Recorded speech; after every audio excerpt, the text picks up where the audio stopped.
Hello friends, कैसे हो? I hope आप अच्छे होंगे। जैसा कि आप देख पा रहे होंगे, ये आपके रीट हुई थी आपकी पात्रता जुलाई में। तो जुलाई मंथ की बात कर रहे हैं हम। तो जुलाई मंथ में आपके 4 शिफ्टों में क्वेश्चन पेपर हुए थे। यानी पहली शिफ्ट में हुआ था वो लेवल फर्स्ट का था, और बाकी जो 3 शिफ्टें हुई थी वो लेवल 2 की हुई थी, जिसमें आपकी साइंस, मैथ और एसएसटी होती हैं। तो हम इन सभी के क्वेश्चन पेपर देखेंगे इस वीडियो के अंतर्गत, ठीक है। तो हम शुरुआत जो लेवल फर्स्ट का उसी में देख लेते हैं, क्योंकि इसमें देखो सीडीपी कॉमन रहती है सभी की, और लैंग्वेज के रूप में जो भी भाषा लेते हैं आप फर्स्ट और सेकंड, ये भी कॉमन रहते हैं। यानी 90 क्वेश्चन कॉमन रहेंगे। बाकी इसमें 30 क्वेश्चन मैथ के रहेंगे, और बाकी आपके ईवीएस जो एनवायरमेंट स्टडी है इसके 30 क्वेश्चन रहेंगे। तो सभी देख लेंगे, और बाकी हम 3 शिफ्ट होंगे तो देखेंगे वो लेवल 2 वाले। तो जो सीडीपी से स्टार्ट ही कर लेते हैं, क्योंकि सीडीपी से ही स्टार्ट होंगे आपके 30 क्वेश्चन, फिर उसके बाद जो लैंग्वेज आएंगे हम उन्हें करेंगे, ठीक है। तो चलो देख लेते हैं इसमें किस प्रकार के क्वेश्चन पूछे गए थे। अब जैसा कि आप स्क्रीन पर देख पा रहे होंगे, ये जो क्वेश्चन पेपर था ये आपके लेवल फर्स्ट का था, ठीक है। तो इसमें देख लेते हैं कि क्वेश्चन किस प्रकार के पूछे गए थे। तो पहला ही क्वेश्चन पूछा था कि इसमें बताना है आपको, जो शिक्षार्थी केंद्रित पाठ्यक्रम में निम्नलिखित में से कौन है सबसे महत्वपूर्ण होगा। तो हम कहेंगे इसमें आपके बच्चे ही महत्वपूर्ण होते हैं, यानी जो आपके चाइल्ड है। तो ऑप्शन नंबर इसका बी सही हो जाएगा। अब सेकंड क्वेश्चन है, ये पूछा था कि बार बार बच्चों को सज़ा से बचने या इनाम पाने के लिए या सीखने की गतिविधि में संलग्न होने के लिए कहना क्या दर्शाता है। आप इन 4 ऑप्शनों को ध्यान से देखेंगे तो इसमें से राइट आंसर हो जाएगा वो डी नंबर ऑप्शन हो जाएगा। बच्चों की प्राकृतिक रुचि और सीखने में शामिल होने की जिज्ञासा को कम करता है। तो ऑप्शन नंबर इसका डी सही हो जाएगा। क्वेश्चन नंबर आपका 3 नंबर है कि आरटी एक्ट अधिनियम 2009 के अनुसार शिक्षकों के लिए प्रति सप्ताह काम निर्धारित किए गए हैं। तो ये आरटी एक्ट के अनुसार इसमें प्रति सप्ताह काम के निर्धारित किए गए हैं, तो वो 45 घंटे होंगे, और इसमें भी तैयारी का समय आपका इसी में इंक्लूड होगा। तो ऑप्शन नंबर सी सही हो जाएगा। अब क्वेश्चन नंबर आपका 4 नंबर का है, इनमें से कौन सा है एक उत्तम परीक्षण की विशेषता से भिन्न है। यानी इसमें से एक भिन्न है वो चूज करना है। जैसे विश्वसनीयता होनी चाहिए, वस्तुनिष्ठता भी होनी चाहिए, वैधता भी होनी चाहिए, लेकिन जो अभिक्षमता है ना, ये एप्टीट्यूड, ये तो आपका जन्मजात होता है और इससे कोई लेना देना नहीं होता है आपके उत्तम परीक्षण का, ठीक है। तो इसका ऑप्शन नंबर डी सही हो जाएगा। अब क्वेश्चन नंबर नेक्स्ट है, जो 5 नंबर है, वो इस प्रकार पूछा है इसमें कि मूल्यांकन का उद्देश्य क्या होना चाहिए और क्या होता है, आपको बताइएगा। इन सभी ऑप्शनों को पढ़िएगा। हम कहेंगे उस सीमा तक फीडबैक आपको प्रदान करना है जहां तक हम उत्पादनशीलता जीवन के लिए शिक्षा प्रदान करने में सफल रहे हैं। तो ऑप्शन नंबर इसका डी सही हो जाएगा। नेक्स्ट क्वेश्चन नंबर है कि एक चिंतनशील शिक्षक कक्षा कक्षा में ऐसी परिस्थिति उत्पन्न करता है कि छात्र क्या करेंगे। तो छात्र, आप इन सभी ऑप्शनों को ध्यान से पढ़ेंगे तो हम कहेंगे छात्रों और शिक्षकों में पारस्परिक अंतःक्रिया यानी इंटरेक्ट करेंगे, यानी जो भी इंटरेक्ट करेंगे उसे ही हम प्रोत्साहन में लेंगे, ठीक है। यानी इसका ऑप्शन नंबर डी सही है। यानी हम इसे बिटवीन स्टूडेंट एंड टीचर, तो हम क्या करेंगे, इंटरेक्ट करेंगे और इसे ही प्रमोटिंग करेंगे, ठीक है। तो ऑप्शन नंबर इसका डी सही हो जाएगा। क्वेश्चन नंबर आपका 7वां है कि क्रियात्मक अनुसंधान का अर्थ क्या होता है। यानी जो एक्शन रिसर्च होता है इसका मीन्स क्या है। तो इसका मतलब होता है, आप देखेंगे अर्थ, कि एक शोध जिसमें हम तत्काल समस्या का हल किया जा सके, तो इसे ही कहते हैं हम action research. Option number C सही हो जाएगा। नेक्स्ट क्वेश्चन है कि एनसीएफ 2005 के अनुसार एक शिक्षक की भूमिका क्या होनी चाहिए। तो हम कहेंगे कि फैसिलिटेटर होना चाहिए, एक सुविधा प्रदाता होना चाहिए, ठीक है। तो ऑप्शन नंबर बी सही हो जाएगा। इसमें बताना है विकास है फिल इन द ब्लैंक से फिल इन द ब्लैंक्स की ओर होता है।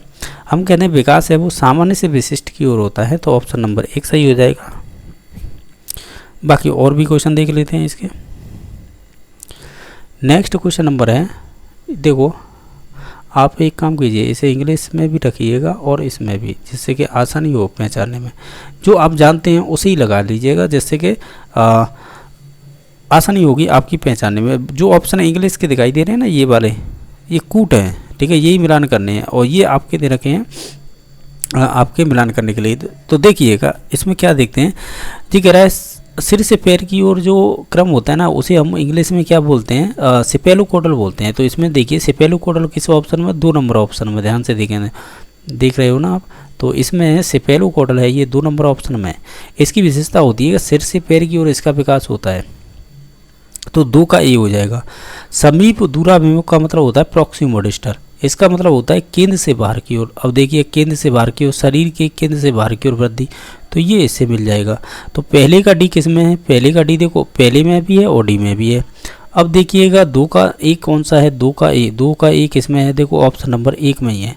अब बाकी बचे बी और सी, 3 का बी हो जाएगा, 3 का बी ये वाला हो जाएगा। यानी आप कह सकते हैं जो अंतर व्यक्ति भिन्नता होती हैं वो विभिन्न बच्चे भिन्न भिन्न दर से बढ़ते हैं। बाकी जो अंतराव्यक्त विशेषता होती हैं वो होती है किसी भी बच्चे में विकास की दर है विकास के एक क्षेत्र की अपेक्षा दूसरे से भिन्न होती है। तो इस प्रकार इसका ऑप्शन नंबर 1 सही हो जाएगा। नेक्स्ट क्वेश्चन नंबर देख लेते हैं। प्रकृति एवं पोषण विवाद निम्नलिखित में से किससे संबंधित है, तो ये आपके वातावरण और आपके आनुवंशिकी ये दोनों से ही संबंधित हो जाएगा। तो ऑप्शन नंबर ए सही हो जाएगा। क्वेश्चन नंबर नेक्स्ट है जो 12वें नंबर का क्वेश्चन है कि निम्नलिखित में से कौन सा या कौन से कथन असत्य हैं वो चूज करने हैं। जैसे कि आप इन सभी ऑप्शनों को देखेंगे, इसमें से गलत है वो चूज करने हैं। यह समझना जरूरी नहीं है कि प्रत्येक बच्चा अद्वितीय है, तो ये तो गलत कथन है क्योंकि हमें ये समझना चाहिए। तो ये एक तो ये गलत हो गया। बच्चा एकीकृत पूर्ण रूप में विकसित होता है, बच्चा एकीकृत पूर्ण रूप से विकसित होता है। तो आप अगर इस कथन को भी देखें तो ये कहीं ना कहीं सही कथन है, ठीक है। बाकी और भी देख लेते हैं जिससे अंदाजा हो जाएगा। विकास के एक पहलू में किसी भी समस्या की दूसरों को प्रभावित करने की संभावना होती है, तो निश्चित तौर से ये बात सही है। बाकी विकास एक अनुक्रमिक प्रक्रिया है, यानी इंग्लिश में दे रखा है ये सिक्वेशनल प्रोसेस होती है, ये भी बात सही है। तो हम कहेंगे इसमें से गलत चूज करना था तो वो ऑप्शन नंबर डी सही हो जाएगा। केवल इसमें एक गलत है, बाकी सभी इसमें सही थे, ठीक है। नेक्स्ट क्वेश्चन नंबर देख लेते हैं 13वां। फिल इन द ब्लैंक्स तब होता है या होती है जब परिपक्वता और अनुभव के कारण मनुष्य में क्रमबद्धता प्रगतिशीलता परिवर्तन होते हैं। तो ये संबंधित किससे है, तो ये विकास की एक डेफिनेशन हो जाएगी। तो ऑप्शन नंबर बी सही हो जाएगा। नेक्स्ट क्वेश्चन नंबर है कि निम्नलिखित में से कौन सी बचपन की एक विशेषता नहीं है। आप इन सभी ऑप्शनों को देखेंगे तो बचपन की विशेषता नहीं होगी। तो जैसे प्राकटोली इसे इंग्लिश में प्री गैंग कहते हैं, तो ये निश्चित तौर से बचपन की विशेषता हो जाएगी। इमिटेटिव यानी अनुकरण करना, ये भी एक विशेषता हो जाएगी, ये दो तो हो जाएंगी। सवाल करने की निश्चित तौर से जिज्ञासु होते हैं, क्वेश्चनिंग करते हैं। और खिलौने की आय जिसे टॉय बोलते हैं, यानी ये सभी विशेषताएं वो बचपन की विशेषताएं हैं, जबकि इसने पूछा था नहीं है। तो इस वजह से ये क्वेश्चन में डिलीट किया गया था, ठीक है, डिलीट कह सकते हैं या बोनस दिया गया था।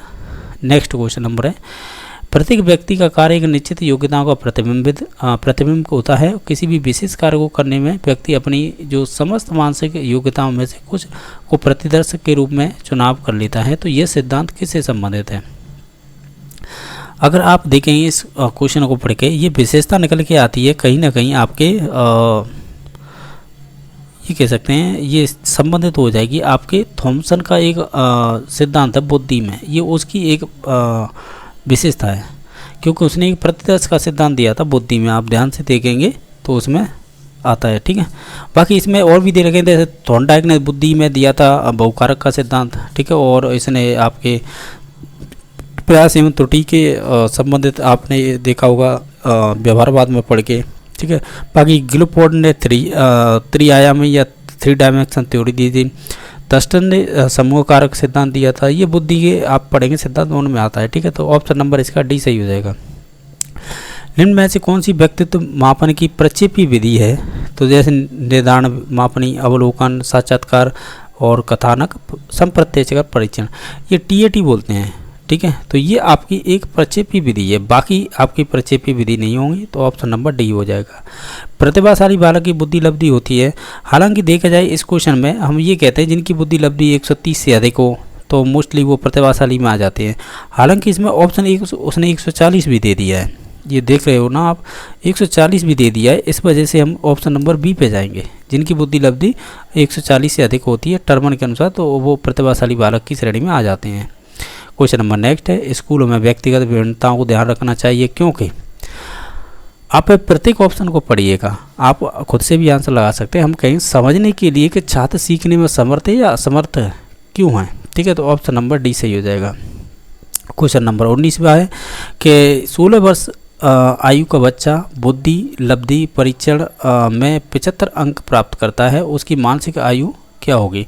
देखो ये 16 वर्ष है ना, ये इसकी शारीरिक आयु है, और शारीरिक आयु को हम इंग्लिश में क्या कहते हैं, शारीरिक आयु को क्रोनोलॉजिकल एज कहते हैं, जिसे CA बोल देते हैं शॉर्ट में।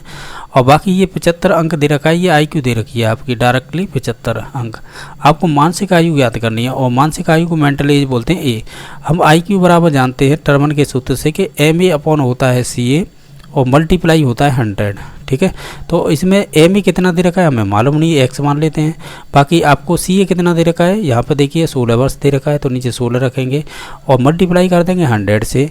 और हम ये जानते हैं कि IQ की वैल्यू कितनी दे रखी है 75, तो यहाँ पर रख देंगे। देखो ये मैं यहाँ पे एक लाइन काट रहा हूँ जिससे कि आपको समझ में आए, ठीक है। ये बराबर यानी IQ बराबर यानी 75 अंक बराबर X अपॉन 16 मल्टीप्लाई आपका 100 हो जाएगा। इसे 4 से सॉरी आप एक काम कीजिए, इसे सीधा आप 25 से काटिए, 25 चौक 100, इसे काटेंगे 25 से 75, ठीक है। तो अब बची आपकी 3 इक्वल X अपॉन 16 और मल्टीप्लाई 4। तो एक काम कीजिएगा कि 16 × 48 हो जाएंगे, क्योंकि हम क्रॉस मल्टीप्लाई कर देंगे हम, ठीक है। ये 16 × 48 हो जाएगा, तो 4X बराबर हो जाएगा, ये इधर लिख देते हैं, ठीक है। 4X बराबर हो जाएगा आपका 48, तो X बराबर हो जाएगा 48/4। अब 48/4 हो जाएगा। अब 4 का भाग देंगे तो 4 × 4 4 दूनी 8, यानी उसकी मानसिक आयु हमने X मानी थी, तो निकल के आई है इसमें 12 वर्ष। ऑप्शन नंबर D सही हो जाएगा। और डायरेक्टली आप कर सकते हैं, मैं तो आपको समझाने के लिए इतनी सारी चीज़ें बताई हैं। देखो डायरेक्ट कैसे करेंगे, ऐसे डायरेक्ट ऐसे करेंगे हम, हमें सूत्र तो मालूम है IQ बराबर क्या होता है, IQ बराबर क्या होता है MA अपॉन CA और मल्टीप्लाई 100। तो हमें देखो यहाँ पर IQ बराबर MA अपॉन CA मल्टीप्लाई 100 करेंगे। अब इन्हीं में हम रखेंगे, जैसे कि उसकी IQ दे रखी थी 75 ना, बराबर MA कितनी हमें मालूम नहीं है, X मान ली, और CA कितनी दे रखी है 16 वर्ष, तो 16 रखेंगे, मल्टीप्लाई अब 100 करेंगे। तो जो मैंने किया उस हिसाब से करेंगे, तो इसका कितना निकल के आएगा 12 वर्ष आएगा। क्वेश्चन नंबर नेक्स्ट है कि बुद्धि लब्धि निकालने का फॉर्मूला बताइएगा। टर्मन ने दिया था बुद्धि लब्धि बराबर ये दे रखा है, तो ये किसने दिया था, जो हमने पिछला क्वेश्चन किया है उससे संबंधित ही किया है। तो ये टर्मन ने दिया था 1916 में, ठीक है। तो ऑप्शन नंबर इसका B सही हो जाएगा। नेक्स्ट है सृजनात्मकता मुख्यतः किससे संबंधित होती है, तो ये अति सक्रियता जिसे हाइपर एक्टिविटी बोलते हैं, ये संबंधित होगी, या कम बोधगम्यता से संबंधित होगी, या अभिसारी चिंतन से होगी, या अपसारी। हम जानते हैं जब भी आपकी सृजनात्मकता आ जाए 2-3 शब्द होते हैं, एक तो अपसारी चिंतन और आउट ऑफ बॉक्स सोचना, ठीक है, और जिसमें आपका दिमाग चले, यानी मीन्स ये है कि आप विभिन्न प्रकार से सोच सकते हैं एक ही चीज़ के बारे में, तो वही होती है अपसारी चिंतन कह लीजिए, अपसारी से चिंतन, या डाइवर्जेंट थिंकिंग कह सकते हैं, या आपकी क्रिएटिविटी बोल सकते हैं उसे ही। तो इसका ऑप्शन नंबर D सही हो जाएगा। इसमें से बताना है कौन सी समायोजन को बढ़ावा देती है, इसमें से एक चीज़ है, जैसे तीव्र चिंता, ये तो गलत बात है, बीमारी का डर, ये भी गलत बात है, अपराध बोध के बारे में जुनूनी सोच, ये भी आपका कहीं ना कहीं गलत है। ये है कि विक्षिप्त भय और चिंता से मुक्ति, यानी फ्री आपको करना है न्यूरोटिक, यानी जो आपके न्यूरॉन से संबंधित, फियर्स एंड एंजाइटी। तो ऑप्शन नंबर इसका D सही हो जाएगा, ठीक है। नेक्स्ट है कि प्रतिभाशाली बालक के लक्षण क्या क्या होते हैं, जैसे कि अभिव्यक्ति में नव्यता होती है, जिसे आप कहते हैं एक्सप्रेशन, यानी जो आपकी नॉवेल्टी इन एक्सप्रेशन, अभिव्यक्ता में नव्यता मिलेगी, जिज्ञासु होंगे बच्चे, वार्तालाप प्रियता होगी इनकी, अतिशीघ्रता नहीं होती। ये अतिशीघ्रता तो आपकी जो ऑटिज्म वाले बच्चे होते हैं ना, ये उनकी विशेषता होती है, ठीक है। तो 1 2 3 1 2 3, हालांकि इसमें तो ऑप्शन भी नहीं दे रखा है, तो आपको इसमें से बेस्ट ऑप्शन चूज करने हैं फिर तो, यानी 2 ऑप्शन। हालांकि मैंने विशेषता बताई है वो गलत भी नहीं बताई है, इसमें से यूँ नहीं बताई है जो है ना, ये वाली नहीं होगी, वार्तालाप में प्रियता, ये जरूरी नहीं है प्रियता हो, तो इसका मतलब पहला और दूसरा हो जाएगा, ठीक है। तो 23 का राइट आंसर फिर कौन सा हो जाएगा तो B नंबर ऑप्शन हो जाएगा, ठीक है। तो फ्लो में हमने तीसरा भी लगा दिया था, कोई बात नहीं, गलतियाँ होती हैं। नेक्स्ट देखते हैं कि एक व्यक्ति में एक समय पर 2 विपरीत इच्छाओं का होना क्या कहलाता है, इसे आप कॉन्फ्लिक्ट बोलते हैं, द्वंद्व बोलते हैं। ये भी 4 प्रकार की होती है, जैसे कि आपकी उपागम होता है एक, तो हालांकि एक क्वेश्चन आएगा तो हम देख लेंगे। एक होता है परिहार होता है, ठीक है, और एक होता है उपागम परिहार भी होता है, ठीक है। एक और प्रकार होता है, ये 4 प्रकार के होते हैं। देखेंगे इन्हें भी इस प्रकार के क्वेश्चन बने के आएंगे। तो ये आपको एक सेंटेंस दे रखा है 25 नंबर क्वेश्चन का। आपको एक्चुअल में क्या है कि इसकी एक विशेषता बतानी है। एक 20 नंबर क्वेश्चन होगा, इसमें से देखना कौन सा नंबर है, ये वाला।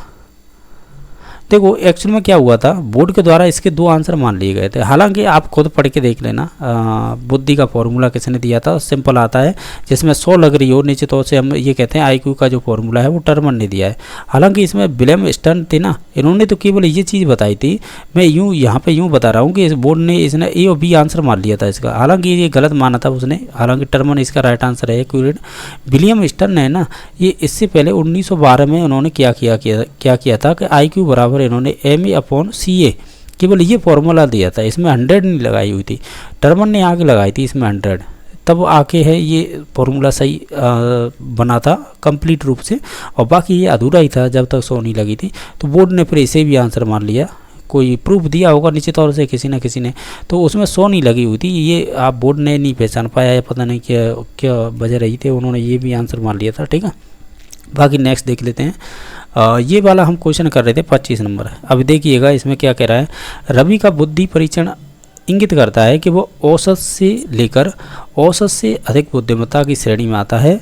हालांकि पढ़ने, वर्तनी, सामाजिक विज्ञान और विज्ञान में उसके ग्रेड बहुत कम हैं, उसके गणित के ग्रेड काफ़ी अधिक हैं। रवि लेखन कौशल में अच्छा है। रवि में अधिक संभावना किसकी है। अब देख लीजिएगा क्वेश्चन में भी उसने लैंग्वेज बना के कन्फ्यूजन सा कर दिया है। ठीक है, देखो अगर रवि लेखन में अच्छा है तो निश्चित तौर से उसे डिस्ग्राफिया तो होगा नहीं, क्योंकि लेखन संबंधित जो विकृति होती है उसे बोलते हैं, तो ये ऑप्शन तो कट गया। देखो बोलने से संबंधित विकृति है कि नहीं है अभी देखेंगे, डिस्कैलकुलिया गणित से संबंधित है या नहीं है। इसमें एक बार और सेंटेंस को पढ़िएगा, ये कह रहा है कि वह औसत से लेकर औसत से अधिक बुद्धिमत्ता की श्रेणी रखता है। ठीक है, ये बात तो सही है। हालांकि पढ़ने और वर्तनी और सामाजिक विज्ञान और विज्ञान में उसके ग्रेड बहुत कम हैं। ठीक है, उसके गणित ग्रेड काफ़ी अधिक है, तो हम ये कहेंगे डिस्कैलकुलिया की भी उसे दिक्कत नहीं आएगी, क्योंकि मैथ में अच्छा है, तो ये भी ऑप्शन कट गया। ठीक है, यानी हमने 2 ऑप्शन काट दिए हैं। ठीक है, अब देखो डिस्पेजिया का मतलब होता है बोलने से संबंधित विकृति, इसमें बोलने से लेकर कोई स्टेटमेंट की बात नहीं हुई है, तो हम इसे भी काट देंगे। अब एक ऑप्शन बता डिसलेक्सिया। ठीक है, यही कह रहा था कि उसे हालांकि पढ़ने, वर्तनी, सामाजिक विज्ञान में उसे ग्रेड बहुत कम है, तो इसका मतलब उसे है पढ़ने से संबंधित डिसलेक्सिया है, यानी वो पढ़ने से संबंधित विकृति है जिसे हम डिसलेक्सिया कहेंगे। ठीक है, मैंने तो ये सभी चीज़ें हैं विशेषता को लेकर एक ऑप्शन काट के बताया। हालांकि आप इसे पहली कथन से ही समझ जाते हैं कि उसे पढ़ने से समझ डिसेबिलिटी है, मुझे बताने के लिए कि आपको अगर डायरेक्टली कोई चीज़ नहीं आ रही तो ऑप्शन काट के भी निकाल सकते हैं उसका। नेक्स्ट क्वेश्चन है, सीखना व्यवहार में उत्तरोत्तर सामंजस्य की प्रक्रिया है, यह कथन किस शिक्षाविद का है। हालांकि ये कथन है भिन्न भिन्न परीक्षाओं में पूछा हुआ क्वेश्चन है, तो ये आपके स्किनर से संबंधित है। इसे ही वो नेशनल हाईवे कहते हैं, इसे ही आपका सुपर हाईवे भी बोल देते हैं। ये परिभाषाएँ ऑलरेडी आ चुकी हैं परीक्षा में।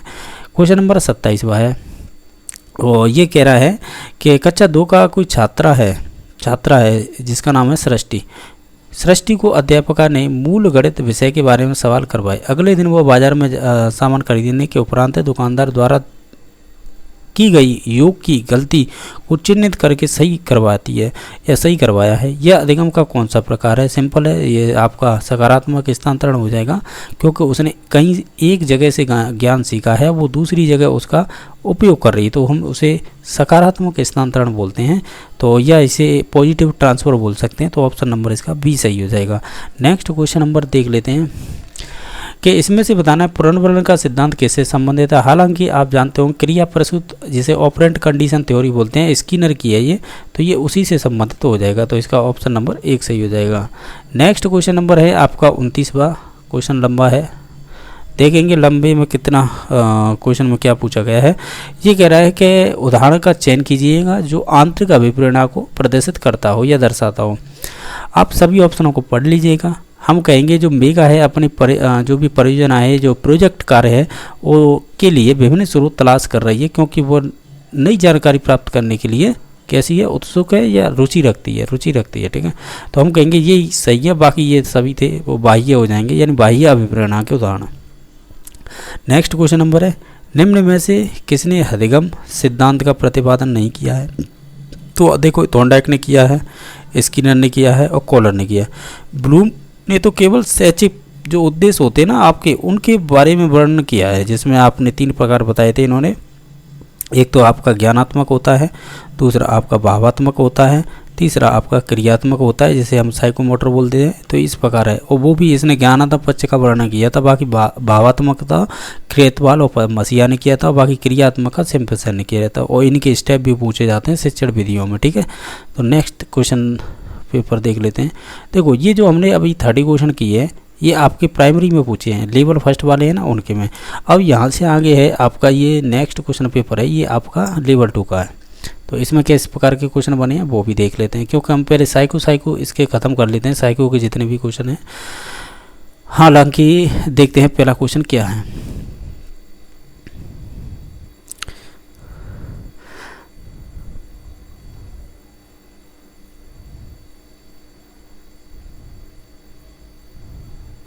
अब जैसा कि आप देख पा रहे होंगे, इसमें से देख लेते हैं ये किस प्रकार के क्वेश्चन पूछे गए थे इसमें।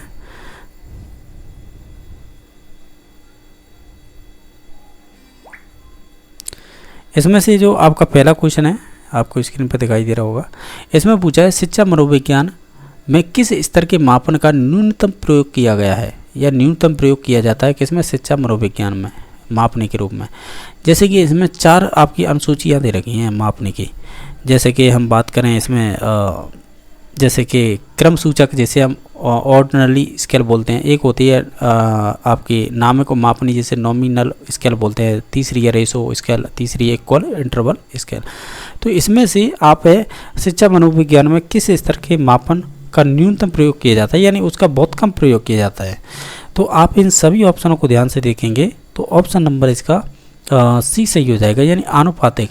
यानी किसी एक ये कि जब आपको है मापन करना है और शिक्षा मनोविज्ञान में, तो वो आनुपातिक मापनी होती है, वो बहुत कम उपयोग की जाती है, आप ऐसे बोल सकते हैं। तो ऑप्शन नंबर सी सही हो जाएगा।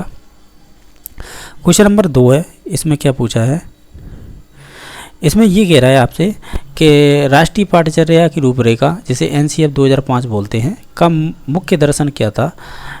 ये कह रहा है which of the main philosophy, यानी हाँ वो ये मुख्य दर्शन क्या था इसका। तो हम कहेंगे बिना बोझ की शिक्षा थी, इसका मतलब तो यही था। जो आपकी लर्निंग है विदाउट बर्डन होनी चाहिए, बिना बोझ की शिक्षा, ठीक है। तो इस प्रकार इसका ऑप्शन नंबर बी सही हो जाएगा। नेक्स्ट क्वेश्चन नंबर है कि जो आपका RT एक्ट 2009 है, जिसे आप शिक्षा का अधिकार 2009 बोलते हैं, कौन सा कथन इसके बारे में गलत है वो चूज करना है। तो आप एक एक ऑप्शन पढ़ेंगे, तो निश्चित तौर से हम पढ़ के देख लेते हैं ये कहना क्या चाह रहा है। ये कह रहा है कि 6 से 14 वर्ष के प्रति बालक को निःशुल्क अनिवार्य शिक्षा देनी चाहिए, ये बात सही है। विद्यालय प्रबंधन समिति का प्रावधान होना चाहिए, जिसे हम बोलते हैं SMC होती है निश्चित तौर से। ये आपके स्कूल में 1 to 8 जब आप है 1 to 8 की बात करते हैं तो इसे प्रारंभिक शिक्षा बोलते हैं। तो निश्चित तौर से इसमें SMC होती है, ये दोनों कथन तो सही है। प्राथमिक शिक्षा के लिए एक राष्ट्रीय आयोग का गठन करना चाहिए, ये भी बात सही है। अध्यापक के लिए प्रति सप्ताह है आपके 60 घंटे का कार्य होना चाहिए, 60 नहीं होने चाहिए, 45 घंटे होने चाहिए, उसमें भी आपकी तैयारी का समय इसमें इंक्लूड रहता है। तो ऑप्शन नंबर इसका डी गलत है, बाकी सभी सही थे। क्वेश्चन नंबर आपका 4 है, ये कह रहा है कि शिक्षा में क्रियात्मक अनुसंधान के विकास में योगदान किन का नहीं रहा है। निश्चित तौर से ये अच्छा क्वेश्चन था। तो इसमें आपको देखो इसमें एक्शन रिसर्च में किसके विकास में, यानी जो एक्शन रिसर्च है इसके विकास में किसका योगदान नहीं था। कट लेविन यानी कोट लेविन का था। BR बकिंगम बोलते हैं, ये इसका भी था। स्टीफन M कोवे इसका भी था। लेकिन स्टीफन M कोवे है, यानी स्टीफन नहीं है, ये कौन है आपके और कोवे दे रखा है यार, यहाँ पे गलती कर रखी है, ये कोरे है और ये कोवे है। तो नीचे तौर से कोवे नाम का कोई नहीं था, स्टीफन M कोरे बोलते हैं, या इसे ही हम स्टीफन भी बोल देते हैं, ठीक है, स्टीफन M कोरे, ठीक है, ये भी ध्यान रखना है। तो इसका ऑप्शन नंबर फिर सी सही हो जाएगा, ठीक है। हमें गलत बताना था तो ऑप्शन नंबर सी सही हो जाएगा। बाकी कट लेविन, BR बकिंगम और आपकी स्टीफन M कोरे ये संबंधित हैं। बाकी आपके ये कोवे है, ये नहीं संबंधित होंगे, कोरे संबंधित होंगे। ये अच्छा क्वेश्चन पूछा था कन्फ्यूजन करने के लिए। नेक्स्ट क्वेश्चन नंबर है,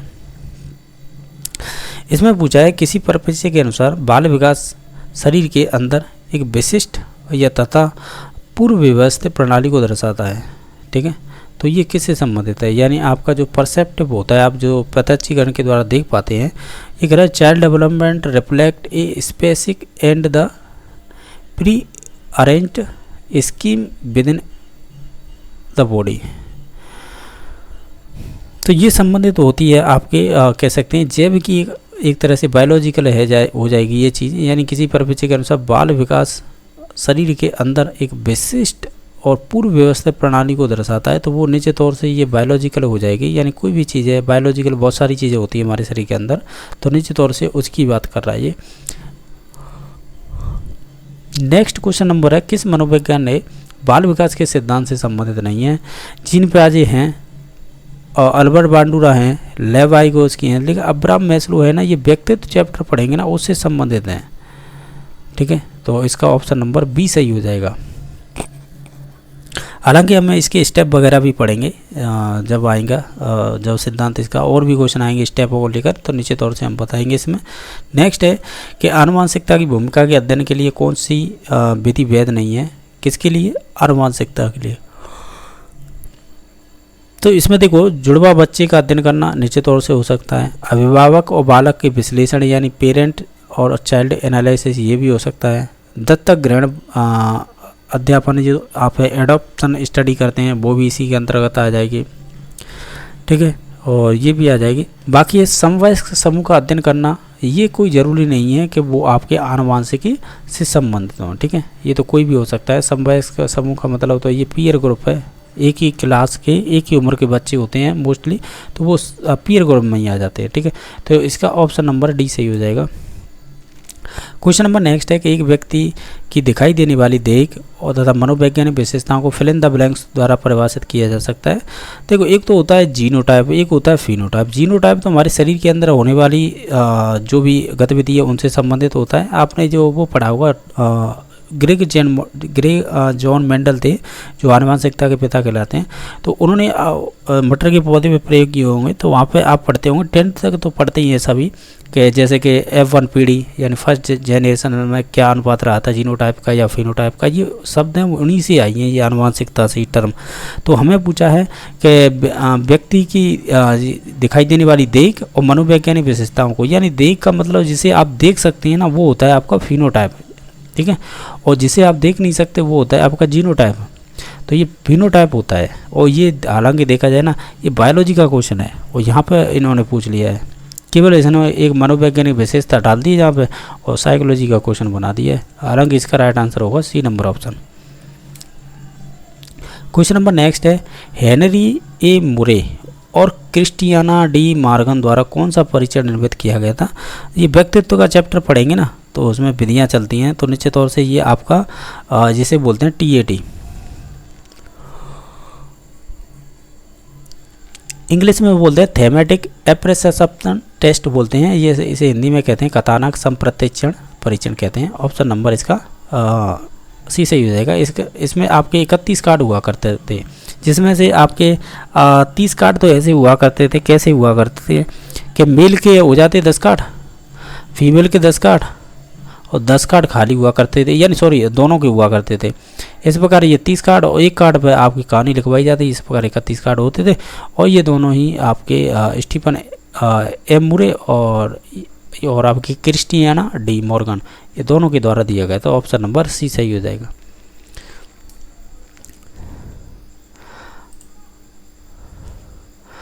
अभी देख लेते हैं नेक्स्ट क्वेश्चन नंबर। इसमें नेक्स्ट क्वेश्चन नंबर है 10वां, एक बालक की वृद्धि से कौन सा कारक संबंधित नहीं है? तो देखो, आप है इसमें से वो शब्द छाटिएगा जो बालक की वृद्धि से संबंधित नहीं है। जैसे पोषण निश्चित तौर से ये है, स्वास्थ्य ये भी निश्चित तौर से उससे संबंधित है, और क्या हो सकते हैं, और आपकी निद्रा निश्चित तौर से वो बच्चे के वृद्धि से ही संबंधित है, यानी बालक के विकास से ही। बाकी जो अधिवास होता है ना, जहाँ पर आप निवास करते हैं या जहाँ के निवासी हैं, जिसे डोमिसाइल बोलते हैं, जैसे मूल निवास वगैरह होता है निश्चित तौर से, तो ये कोई लेना देना नहीं है आपकी वृद्धि से। ठीक है, तो ऑप्शन नंबर डी सही हो जाएगा। क्वेश्चन नंबर नेक्स्ट है, विकास का कौन सा आयाम है जो नोम चॉम्स्की सिद्धांत से प्रभावित था? तो वो उनका एक ही सिद्धांत चलता है, भाषा विकास है। तो वो कहते हैं कि जहाँ बच्चा है यानी एलईडी लेकर पैदा होता है, यानी लैंग्वेज एक्विजिशन डिवाइस, यानी बच्चा है भाषा भी अपने आप सीख जाएगा, समाज के अंदर उसकी ग्रामर भी सीख जाएगा। तो इससे संबंधित ये भाषाओं की बात करते हैं चौमस की। तो ऑप्शन नंबर 1 सही हो जाएगा। क्वेश्चन नंबर नेक्स्ट है, स्वभाव में व्यक्तिगत विभिन्नताएं आधारभूत रूप से होती हैं। तो स्वाभाविक में यानी स्वभाव में व्यक्तिगत विभिन्नताएं होती हैं, तो ये आपकी होती हैं जो भी होती है ये जन्मजात होती हैं, ठीक है, ये ध्यान रखना।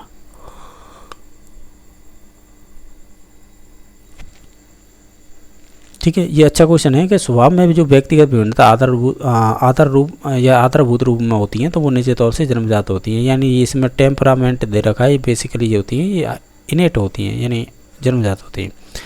क्वेश्चन नंबर नेक्स्ट है, किसने व्यक्तित्व के किसी भी सिद्धांत को प्रतिपादित नहीं किया है। तो देखो आप है इनमें से देखिए, ऑलपोर्ट ने तो किया है, ये गॉर्डन आपका दे रखा है, इसने किया है। रेमंड केटल ने भी किया, तरल और ठोस में बांटा था। सिगमंड फ्रायड ने भी बात की है, लेकिन बीएफ स्किनर ने किसी भी प्रकार की बात नहीं की। इन्होंने तो आपके पुनर्वनन ऑपरेंट कंडीशन थ्योरी उसमें आने वाली टर्म वो यूज की है। तो ऑप्शन नंबर पर इसका ए सही हो जाएगा, ठीक है, इन्होंने बात कोई नहीं की है। क्वेश्चन नंबर नेक्स्ट है कि मानसिक विमंदित पद को किस पद के साथ प्रतिस्थापित किया जा सकता है। यानी आप तो ये बताइए, मानसिक विमंदित इसे रिटायर्डेशन बोलते हैं, ऐसा कौन सा शब्द है जो इसे संतुलित करेगा, यानी आप है इसे हटा देंगे और शब्द को रख देंगे तो वही बात हो जाएगी, ये है कहने का मतलब इसका। आप है इन सभी ऑप्शनों को ध्यान से देखेंगे तो हम कहेंगे बौद्धिक अयोग्यता है ना, ये शब्द यूज किया जाता है, इसे बोलते हैं इंटेलेक्चुअल डिसेबिलिटी, इसे ही बोलते हैं मानसिक विमंदिता। तो ऑप्शन नंबर ए सही हो जाएगा। क्वेश्चन नंबर 15 है, व्यक्तित्व की सैद्धांतिक अवधारणा के लिए निम्न में से कौन सा कथन सत्य नहीं है। यानी व्यक्तित्व की जो सैद्धांतिक अवधारणा है ना, यानी जो कॉन्सेप्ट दे रखा है उससे संबंध नहीं है।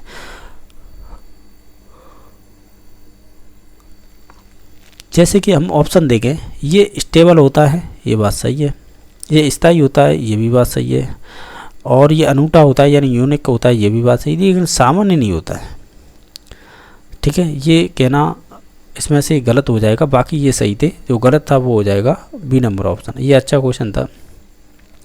क्वेश्चन नंबर नेक्स्ट है, कौन सा ऐसा बुद्धि का परीक्षण है या कौन सा परीक्षण बुद्धिमत्ता का संस्कृति मुक्त वाचक परीक्षण था। तो आपने कैटल का देखा होगा, तो वो वो संस्कृति मुक्त था, ठीक है।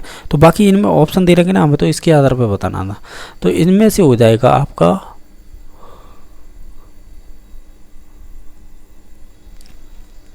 तो इसमें से हो जाएगा जो स्टैंडर्ड प्रोग्रेसिव मैट्रिसेज परीक्षण था, या मैट्रिक्स बोलते हैं इसे ही, तो ये आपका मैट्रिसेज हो जाएगा, ये संबंधित हो जाएगा, ये संस्कृति मुक्त वाचक परीक्षण था, ठीक है। ये अवाचक वाचक ये भी याद रखने होते हैं, ये बुद्धि के परीक्षण में ही आते हैं।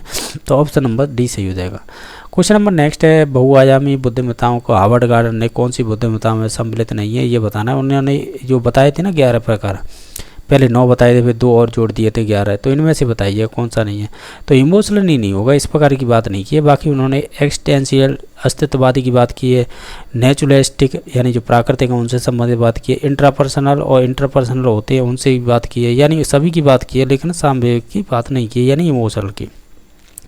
रचनात्मक चिंतन में कौन से प्रकार संबंधित नहीं होता है।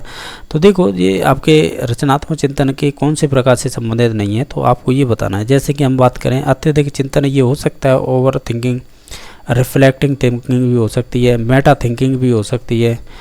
बाकी डाइवर्जेंट थिंकिंग है ना, ये आपकी रचनात्मक चिंतन से संबंधित नहीं है, ठीक है, ये ध्यान रखना। ये अच्छा क्वेश्चन पूछा है इन्होंने, तो ऑप्शन नंबर टी सही हो जाएगा। क्वेश्चन नंबर नेक्स्ट है कि विशेष आवश्यकता वाले बालकों के साथ कौन सी विधि प्रत्यक्ष रूप से संबंधित नहीं होती है। तो इसमें से हो जाएगी जैसे खेल कूद व अतिरिक्त पाठ्यक्रम गतिविधि का विकास करना, तो ये ऑप्शन नंबर बी सही हो जाएगा। इसमें हमें यही पूछा था कि विशेष आवश्यकता वाले बालकों के साथ कौन सी विधि है जो प्रत्यक्ष रूप से संबंधित नहीं है, क्योंकि खेल कूद है जो विशेष आवश्यकता वाले वो किसी भी प्रकार के बालक हो सकते हैं जिन्हें दिखाई नहीं अच्छी प्रकार से दे रहा हो, या कोई डिसेबिलिटी हो या कोई विकलांगता हो, तो निश्चित तौर से हम कह सकते हैं वो खेलकूद और अतिरिक्त पाठ्यक्रम की जो भी गतिविधि है उनका विकास ये आपके संबंधित नहीं होंगी विशेष आवश्यकता वाले बच्चों से। बाकी है पाठ्यक्रमों का विभिन्नीकरण ये हो सकता है, भिन्न शिक्षण शैलियाँ हो सकती हैं, विशेष गतिविधियों के लिए प्रशिक्षण हो सकता है, लेकिन बी नंबर नहीं होगा। पढ़ने से संबंधित अधिगम अक्षमता को कहेंगे, पढ़ने से संबंधित डिसलेक्सिया होती है, तो ऑप्शन नंबर बी सही हो जाएगा। न्यूनतम आधारित सुविधाओं से वंचित बालकों को निम्न में वर्गीकृत किया जा सकता है, तो हम उन्हें अलावान्वित बालक बोलते हैं, तो हम कहेंगे उनके लिए डिसएडवांटेज चिल्ड्रन, इनके लिए टर्म यूज की जाती है आपकी साइकोलॉजी में, प्रतिकूल परिस्थिति ग्रस्त बालक। ठीक है, तो ऑप्शन नंबर सी सही हो जाएगा। कौन सा कुछ समायोजन का व्यवहारगत लक्षण है, जैसे कि इसमें से अच्छा क्वेश्चन था ये वाला। देखो इसमें क्या पूछा है कि कुछ समायोजन का व्यवहारगत लक्षण क्या होगा, वो आपकी होगी अग्रेशन, आक्रामकता, बाकी असुरक्षा नहीं होगी, चिंता नहीं होगी, उदासीनता भी नहीं होगी। ठीक है, तो ऑप्शन नंबर ए सही हो जाएगा। क्वेश्चन नंबर आपका 23वां है कि अधिगम की अवधारणा के लिए कौन सा कथन है वो आपका सत्य नहीं है। अधिगम व्यवहार में परिवर्तन करता है, ये बात सही है। अपेक्षाकृत रूप से स्थायी अंतर परिलक्षित होते हैं, ये भी बात सही है। अधिगम अभ्यास द्वारा प्रभावित होता है, ये भी बात सही है। अधिगम जन्मजात होता है, जन्मजात नहीं होता है, अधिगम तो आपका अर्जित होगा। ठीक है, तो ऑप्शन नंबर फिर इसका डी सही हो जाएगा।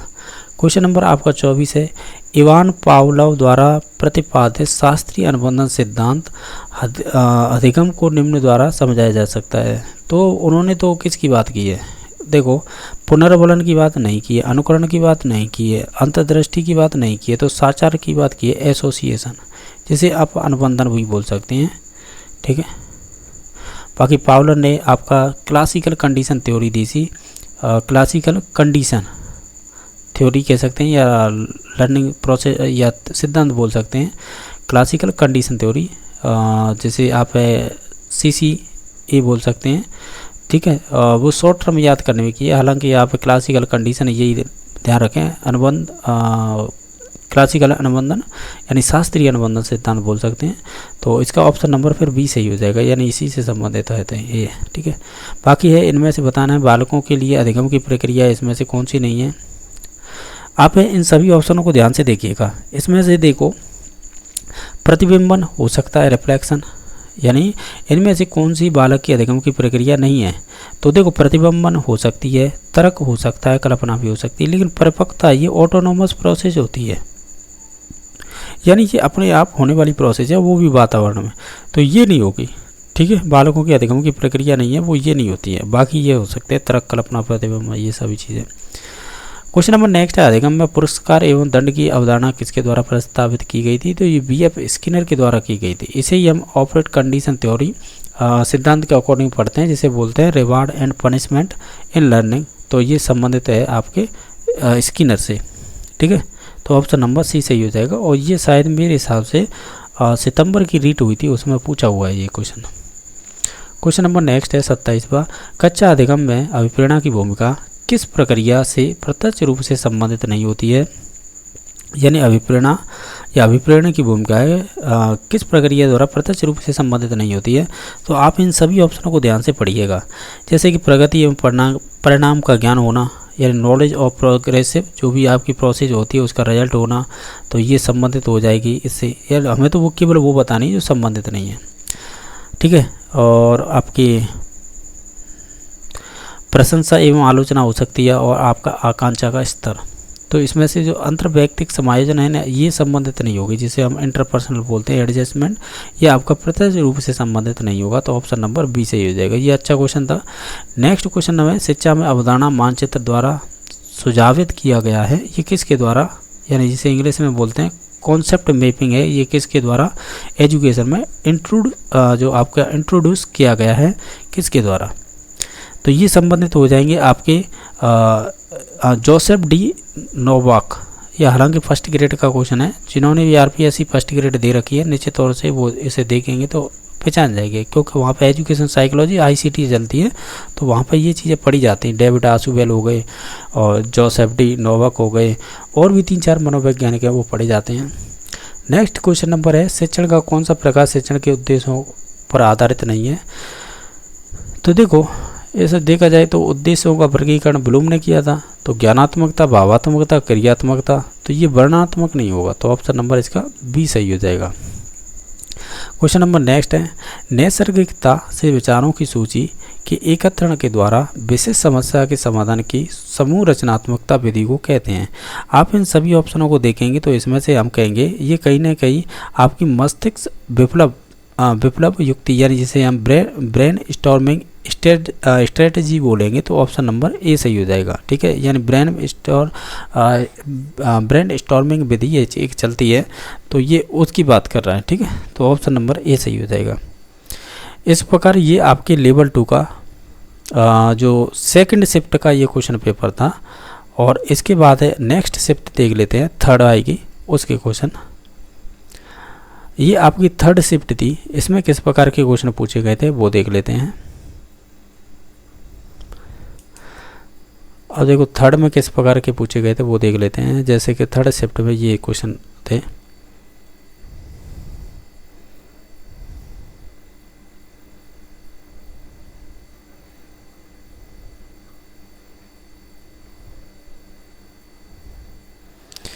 तो पहला ही क्वेश्चन क्या पूछा था, तो देख लेते हैं पहला ही क्वेश्चन क्या पूछा था।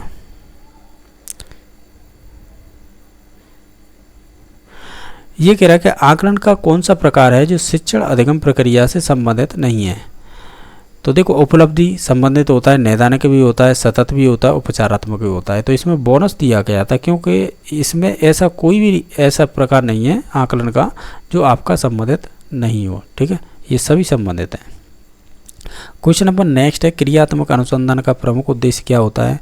हम जानते हैं कि क्रिया यानी एक्शन रिसर्च ये इसका प्रमुख उद्देश्य होता है। हम जब पढ़ते हैं तो आप थ्योरी पढ़ेंगे तो उसमें कहेंगे कि ये आपकी ट्रांसफॉर्मेटिव होती है, यानी रूपांतरकारी होती है, यानी तुरंत समस्या का समाधान करती है। ठीक है, तो ऑप्शन नंबर डी सही हो जाएगा। नेक्स्ट 3 नंबर क्वेश्चन है कि उपलब्धि परीक्षण के निर्माण के लिए निम्न में से कौन सा ऐसा कह सकते हैं कौन सा इसमें से सत्य नहीं है कथन। देखो जब भी आप परीक्षण की बात करते हैं तो विश्वसनीयता या इसमें एक उत्तम परीक्षण भी यहाँ पे आ सकता था क्वेश्चन बन के, इसमें से कौन सा उत्तम परीक्षण से संबंधित सत्य नहीं है, तो वो एक ही बात होती है। ठीक है, वैधता होनी चाहिए, वस्तु नहीं, लेकिन मूल्यांकन कोई भी संबंधित नहीं होता है उपलब्धि परीक्षण से। ठीक है, तो ऑप्शन नंबर इसका बी सही हो जाएगा। क्वेश्चन नंबर नेक्स्ट है कि आपकी एनसीएफ 2005 है किस वर्ष प्रस्तावित की गई थी, तो वो 2005 में ही की गई थी, तो हम एनसीएफ 2005 बोलते हैं, वो इसलिए कहते हैं। ऑप्शन नंबर इसका हो जाएगा बी। क्वेश्चन नंबर नेक्स्ट है कि जीनी पियाजे के संज्ञानात्मक विकास सिद्धांत में कौन सी अवधारणा है वो संबंधित नहीं है। देखो स्कीमा की बात की है और एसिमिलेशन आत्मसातीकरण की बात की है, और उन्होंने एकोमोडेशन जिसे हम व्यवस्थापन, इसे ही हम समायोजन बोलते हैं, समायोजन। ठीक है, ये देखो ये कहते हैं ना, ये पर्यायवाची बोझ लेते हैं। अब देखो एकोमोडेशन की यहाँ पे व्यवस्थापन दे रखा है, वैसे समायोजन बोलते हैं। एसिमिलेशन को आप आत्मसातीकरण भी बोल देते हैं, आत्मसातीकरण। ठीक है, और यहाँ पे शब्द देखा है आत्मसातकरण, वो एक ही बात है हालांकि, और बता रहे हैं कि ये, लेकिन अधिकरण की बात नहीं की है, यानी ये एक्यूकेशन होती है, जैसे कि हम भाषा को है एक्यूकेशन के थ्रू ही सीखते हैं, यानी अर्जित करके, तो उस हिसाब से। ठीक है, तो इसका बी नंबर ऑप्शन हो जाएगा जो संबंधित नहीं है जीन पियाजे से। नेक्स्ट क्वेश्चन नंबर है, ये पर्टिकुलर इन्होंने साइंस के भी बहुत क्वेश्चन पूछ लिए हैं, साइकोलॉजी में साइंस के क्वेश्चन बहुत आते हैं। तो क्वेश्चन नंबर क्या पूछा था, इसमें 6 पूछा था, ए में पूछा था जीन्स का जोड़ा है जो आपके विशेष गुणसूत्र पर विशिष्ट स्थान पर अधिग्रहित करता है, तो तथा समान गुणों यानी समान गुणों को नियंत्रित भी करता है, तो इसे आप क्या कहेंगे। देखो ये आपके जीन्स का जोड़ा होता है ना, वो विशेष गुणसूत्र पर तो विशिष्ट स्थान पर अधिग्रहित है। ठीक है, उसे समान गुणों को नियंत्रित करता है। यार पेरेंट्स के लक्षण हैं वो बच्चों में आना, उससे संबंधित कह रहा है ये। तो ये आपके एल होते हैं। ठीक है, और ये एल क्या होते हैं, ये एल एक तरह से देखा जाए तो ये आपके युग्मक होते हैं, एक तरह से एक्स और वाई होते हैं ना, ये ऐसे कि ये पुरुष की बात है, पुरुष की विशेषता है ये, यानी है होने को, तो ये भी आपके वही है, क्या है, एक तरह से जीन्स है, और जिन पे यानी ये गुणसूत्र, हालांकि एक्स और वाई हैं ये गुणसूत्रों पर ही स्थित होते हैं। ठीक है, जिन्हें हम जीन्स बोल देते हैं। ठीक है, तो ये उन्हीं से संबंधित हैं, तो समान गुणों को नियंत्रित करते हैं, उन्हें एल कहते हैं। ये आपकी मैंने बताया ना, ये साइंस के क्वेश्चन हैं, जब आप जेनेटिक्स पढ़ेंगे ना तो जेनेटिक्स में ये सभी चीज़ें आती हैं, जैसे कि कार्योटाइप है, आरएनए है और ऑटोसोम्स है। ये ऑटोसोम्स होते हैं ना, हालांकि ये साइंस की बात है, ये छोड़ दीजिएगा। Next question number Sigmund Freud द्वारा प्रतिपादित मनोलैंगिक विकास की अवस्था निम्न में से कौन सी नहीं है। देखो इन्होंने 5 स्टेज बताई थी अपने सिद्धांत में, ठीक है।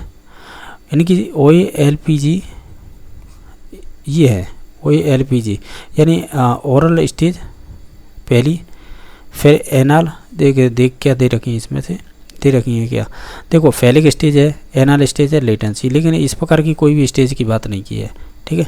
तो अब देखो मैं बता दूं, ओरल हो जाएगी, एनाल हो जाएगी, लेटेंट हो जाएगी, और फिर उसके बाद पी से फैलिक हो जाएगी और जी से जेनिटल हो जाएगी। देखो 1 2 3 4 5 आपको हो गया, हमें तो दिखाई नहीं दे रही आपने क्या बोला है और कि इसमें क्या लगा है। तो देखो ओ से हो जाएगी ओरल, ए से हो जाएगी एनाल और पी से हो जाएगी फैलिक, क्रम की बात करें तो, ठीक है। फिर बाकी लेटेंट हो जाएगी ये वाली 4 नंबर पर और आपकी 5 नंबर पर हो जाएगी जेनिटल, ये ध्यान रखना है, ठीक है। ये 5 अवस्थाएं बताई थी, तो इसमें से संबंधित नहीं हो जाएगी, वो हो जाएगी जो इडीपस कॉम्प्लेक्स अवस्था है, ये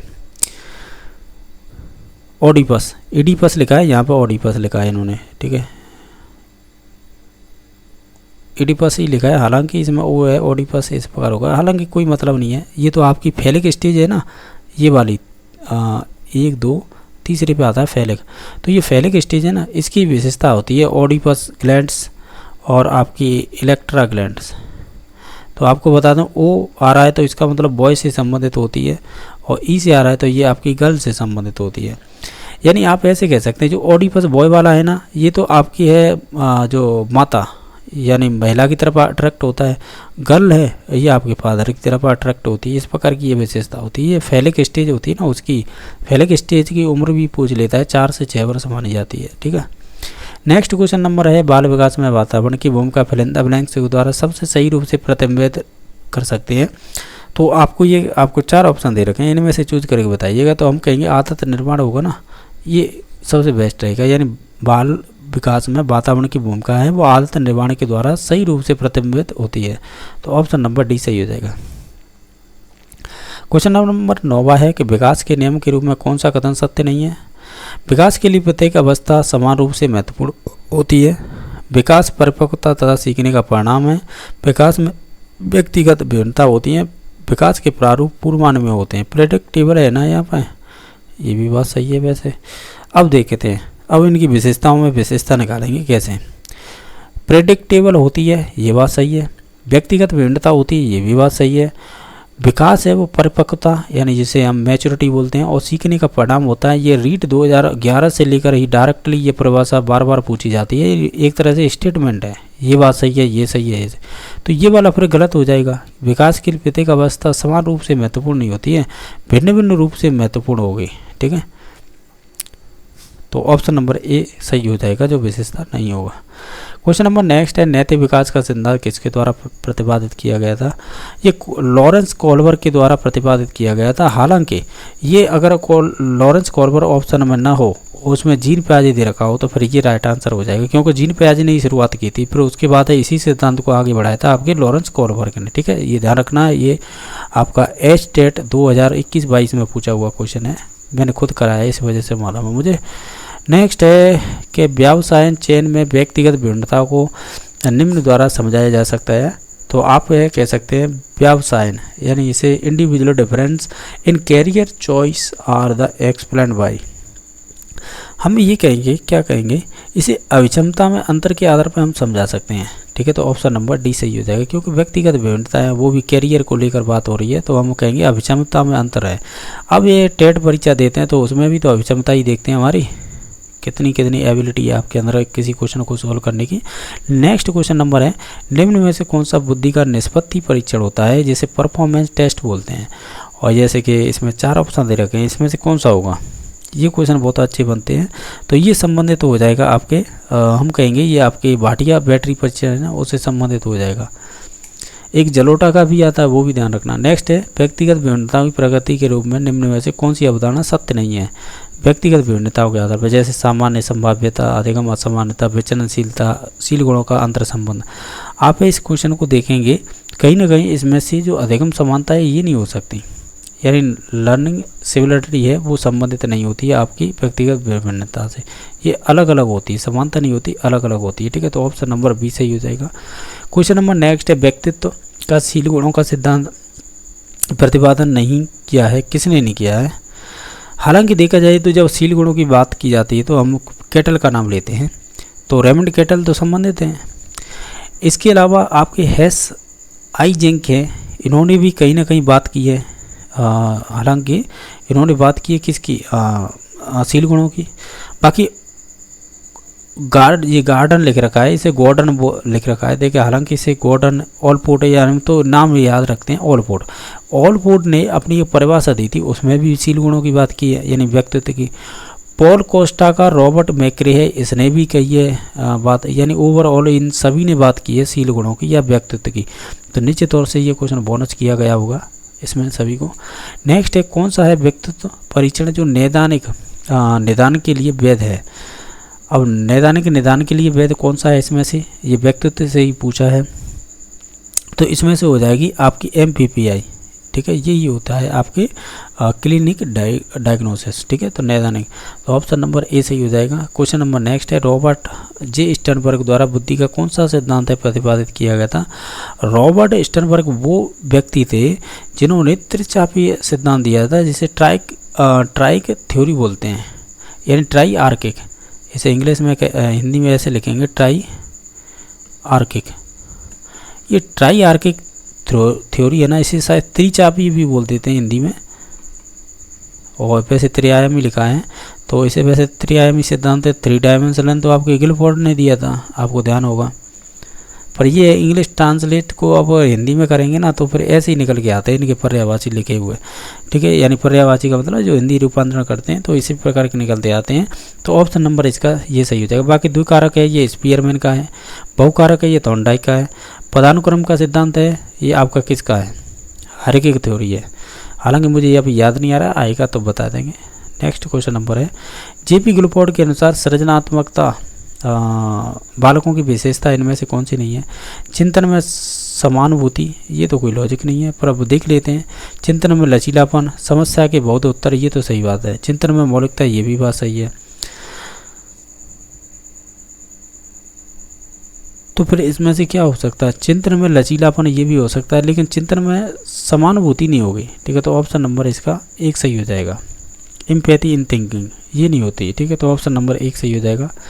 ट्राइसोमी 21 को कहा जाता है, इसे आप डाउन सिंड्रोम बोलते हैं। इसमें क्या होता है कि ट्राइसोमी में क्या होगा कि आपके हैं, जैसे आपने देखे होंगे ना गुणसूत्र होते हैं इस प्रकार के, तो इन गुणसूत्रों में क्या होता है कि इन पे जीन्स पाए जाते हैं, तो उनमें क्या होता है जो इनके क्रम में क्या होता है कि डबल बार हो जाते हैं, तो उसे हम ट्राइसोमी बोलते हैं। तो इसे डाउन सिंड्रोम से संबंधित है, तो ऑप्शन नंबर इसका डी सही हो जाएगा। क्वेश्चन नंबर नेक्स्ट है, प्रतिभाशाली बालकों की शिक्षा के लिए कौन सा उपाय है प्रासंगिक नहीं है इसमें से? तो आप इन सभी ऑप्शनों को ध्यान से देखेंगे तो ऑप्शन नंबर इसमें से उपचारात्मक अध्यापन है ना, या अध्यापन, ये संबंधित नहीं होगा इसके। ठीक है, किससे? प्रतिभाशाली बालकों के लिए शिक्षा के लिए कौन सा उपाय प्रासंगिक नहीं है, तो ऑप्शन नंबर बी सही हो जाएगा। बाकी इनके लिए एनरिचमेंट करिकुलम होना चाहिए, ग्रेड एसिलेशन होना चाहिए, स्पेशल क्लासेज होनी चाहिए, ये विशेषता दे रखी हैं, ये होती हैं। बाकी बी नंबर ऑप्शन नहीं होगा। कौन सी विकृति अधिगम अक्षमता का एक प्रकार होती है? हालांकि इसमें ऑटिज्म दे रखा है एकमात्र है जो आपकी विकृति अधिगम अक्षमता का एक प्रकार दे रखा है, तो ऑप्शन नंबर इसका कह सकते हैं। और ये माफ़ी चाहूँगा, ये नहीं होगा। क्यों नहीं होगा? देखो ये अधिगम अक्षमता की बात कर रहा है, ठीक है, और अधिगम अक्षमता की बात करता है ना, तब फिर हम डिसलेक्सिया, डिस्ग्राफिया, डिसफेजिया इनकी बात करते हैं, ये ध्यान रखना है। ये अच्छा क्वेश्चन पूछा है इन्होंने। अधिगम अक्षमता में तो फिर ये चीज़ें आती हैं, ये चीज़ें ऑटिज्म वगैरह तो ये उसमें आती हैं, आपके डिसऑर्डर होते हैं ना आपके, उसके संबंधित स्वलीनता ये आपकी संबंधित होती हैं। अभी मुझे ध्यान नहीं आ रहा पक्का, तो इस वजह से मैं बता नहीं पा रहा हूँ। लेकिन ये जैसे ऑटिज्म होगा, 600 स्वलीनता हो गई, और ये आते हैं, ये आपके संबंधित होते हैं। देखो ये तो अधिगम अक्षमता से होते हैं और ये संबंधित होते हैं, जैसे ADH, ये सभी इन्हीं की विशेषता के अंतर्गत आते हैं। जैसे ऑटिज्म, ये ADH हो गया, आपका क्रेटिनिज्म हो गया, ये इनकी एक अलग कैटेगरी होती है, ये अलग प्रकार होते हैं, ये अलग होते हैं। ये अच्छा क्वेश्चन पूछा था इन्होंने। क्वेश्चन नंबर नेक्स्ट है, कुछ समायोजन का कौन सा तत्व है विशेष रूप से निर्णय लेने से संबंधित होता है? तो कौन सा तत्व विशेष रूप से निर्णय लेने से संबंधित होता है? तो ये संबंधित हो जाएगा आपका द्वंद्व, क्योंकि द्वंद्व में ही होता है। आपको मैंने बताया था ना, उपागम, परिहार यानी अप्रोच और आपका अवॉइडेंस, ये आपके 4 प्रकार होते हैं। तो उसमें से आपको केवल यहाँ पर तो यही पूछा था, कुछ समायोजन का कौन सा तत्व है जो निर्णय आपके किस विशेष रूप से निर्णय लेने से संबंधित होता है, तो वो द्वंद्व होगा। क्वेश्चन नंबर नेक्स्ट है कि अधिगम की समस्या समाधान उपागम का अंतिम चरण कौन सा होता है? आप अगर इन सभी ऑप्शनों को अगर ध्यान से देखें तो हम जाएंगे ऑप्शन नंबर सी पे, यानी निष्पादन का सत्य या सत्यापन कह सकते हैं, यानी वेरिफिकेशन ऑफ परफॉर्मेंस। ये आपका अधिगम के समस्या समाधान का अंतिम चरण माना जाता है, निष्पादन का सत्यापन। ठीक है, तो ऑप्शन नंबर सी सही हो जाएगा। क्वेश्चन नंबर आपका नेक्स्ट है, इसमें पूछा है कि जो समायोजन के लिए एक युक्ति के रूप में रक्षात्मक युक्तियों का प्रयोग है कि मौलिक रूप से किसके द्वारा प्रस्तुत किया गया था? ये आपके सिगमंड फ्रायड के द्वारा किया गया था। इन्हें डिफेंस मैकेनिज्म बोलते हैं। तो ये सिगमंड फ्रायड ने ही बात की थी, जिसमें प्रक्षेप या प्रक्षेपी विधि का उपयोग करते हैं, जिसमें वस्तुनिष्ठ आ जाती हैं, फिर आपकी विषय आत्मनिष्ठ आ जाती है, जिसे हम सब्जेक्टिविटी बोल देते हैं। नेक्स्ट क्वेश्चन नंबर, इनमें से कौन सा है थोंडाई के सीखने के नियमों का हिस्सा नहीं है? देखो इसका ट्रिक है PTA। P से हो जाएगा आपका प्रभाव का, T से हो जाएगा तत्परता का, E से हो जाएगा अभ्यास का। बाकी साचार है, ये आपकी बात की है कहीं ना कहीं आपके पावलर ने, जिसे हम लॉ ऑफ एसोसिएशन बोलते हैं, तो ये आपके उससे संबंधित है। ठीक है, हालांकि ये आपका गॉड नियम भी माना जाता है थोंडाई का, ये भी ध्यान रखना है। गॉड नियम का मतलब ये होता है, ये तो मुख्य नियम थे ये 3, और बाकी ये था आपका गॉड नियम थे, ये अलग थे। ये 3 प्रकार अलग थे मुख्य के, और ये 5 प्रकार अलग थे जो आपके गॉड नियम या सेकेंडरी नियम कह सकते हैं, जिसमें 5 प्रकार बताए जाते हैं। क्वेश्चन नंबर नेक्स्ट है, इनमें से कौन सा है कक्षा में सीखने को प्रभावित करने वाला मनोवैज्ञानिक कारक होगा? तो आप इन सभी ऑप्शनों को देखिए, इसमें से पॉजिटिव होगा वही होगा, जैसे अभिप्रेरणात्मक एवं संवेगात्मक व्यवस्था। ऑप्शन नंबर सी सही हो जाएगा। इसमें अधिगम का अंतर्दृष्टि सिद्धांत किसके द्वारा प्रतिपादित किया गया था? तो ये आपका जैसे वोल्फगैंग कोहलर है ना, इनके द्वारा प्रतिपादित किया गया था। हालांकि अंतर्दृष्टि का सिद्धांत देखा जाए तो ये आपके एक कैनारी द्वीप है, उस कैनारी द्वीप पर आपके कैनारी द्वीप पर आपके कह सकते हैं चिंपांजी पर प्रयोग किए थे ये। ठीक है, तो ये चिंपांजी पर प्रयोग किए थे क्वेश्चन कोहलर ने। हालांकि इसकी स्थापना जो करने वाले थे मनोवैज्ञानिक थे वो मैक्स वर्थिमर थे इस सिद्धांत की। ठीक है, और इसके साथ एक कोप्पा भी जुड़े थे साथ ही साथ, ये भी क्वेश्चन बन जाते हैं। तो हालांकि इसका ऑप्शन नंबर 1 सही हो गया था। क्वेश्चन नंबर नेक्स्ट है, अभिप्रेरणात्मक चक्र के 3 घटक इनमें से कौन कौन से हैं? तो आप देखिएगा, एक तो नीड होता है, ड्राइव होता है, इंसेंटिव होता है। तो ऑप्शन नंबर बी सही हो जाएगा, आवश्यकता, अंतर्निरोध, प्रोत्साहन। क्वेश्चन नंबर नेक्स्ट है, इसमें से बाह्य अभिप्रेरणा का उदाहरण कौन सा है? उपलब्धि की आवश्यकता, चिंता, आकांक्षा स्तर और पुरस्कार। पुरस्कार है वो बाह्य हो जाता है, तो ऑप्शन नंबर इसका डी सही हो जाएगा। क्वेश्चन नंबर नेक्स्ट देख लेते हैं कि इनमें से कौन सा है जो शिक्षण के स्तरों का आधार पर शिक्षण का प्रकार नहीं है इनमें से? तो देखो, बोध स्तर होता है, स्मृति स्तर होता है, यानी स्मृति और चिंतन भी होता है, लेकिन प्रदर्शन स्तर नहीं होता है। ये आपका गलत है, तो ऑप्शन नंबर बी सही राइट आंसर हो जाएगा। नेक्स्ट है कि आपका जो डवाइट डब्ल्यू एलन के द्वारा कौन सी शिक्षण अधिगम विधि प्रस्तुत की गई थी? तो एलन के द्वारा है कौन सी की गई थी? जैसे सूक्ष्म दल, मस्तिष्क उद्वेलन या अंतक्रिया शिक्षण। एलन के द्वारा है आपकी माइक्रो टीचिंग दी गई थी, जिसमें आपके 36 मिनट का समय लगता है। ठीक है, और इसमें 6 स्टेप होते हैं, और ये आपकी माइक्रो टीचिंग से संबंधित है। ठीक है, तो ऑप्शन नंबर ए सही हो जाएगा। अब है ये आपकी 4th शिफ्ट यानी लास्ट शिफ्ट है, जिसमें आपके साइकोलॉजी से संबंधित किस प्रकार के क्वेश्चन पूछे गए थे। क्वेश्चन नंबर आपका 1 है जो पूछा गया था, ये पूछा है आपसे डिसलेक्सिया पूछ लिया डायरेक्टली, आपको सिंपली क्वेश्चन पूछा है उन्होंने कि डिसलेक्सिया बताइए कहते कैसे हैं, तो हम कहेंगे पढ़ने में कठिनाई होगी उसे ही कहेंगे हम डिसलेक्सिया। बर्तनी में लिखावट होगी इसे बोलेंगे डिस्ग्राफिया, और गणित में समझने में कठिनाई होगी इसे बोलेंगे डिस्कैलकुलिया, और प्रतिस्पर्धा में कठिनाई इस प्रकार की कोई विशेषता होती नहीं है। बुद्धि लब्धि निकालने का सूत्र क्या होता है, हम जानते हैं एम या अपॉन सी है, मल्टीप्लाई 100 कर दीजिएगा, यही IQ का सूत्र होता है। ये भी सरल पूछ लिया है। ये कह रहा है एसिमिलेशन क्या है, ये आपके जीन प्याजे से पूछा है। एसिमिलेशन होता है, एक होता है एकोमोडेशन, ये अनुकूलन के प्रकार दो माने जाते हैं, जिसमें से एसिमिलेशन का मतलब होता है किसी भी चीज़ को ज्ञान को ग्रहण करना। तो क्वेश्चन नंबर आप देख पा रहे होंगे, ये 3 नंबर क्वेश्चन है। अब इसे भी देख लेते हैं, एक सेकंड।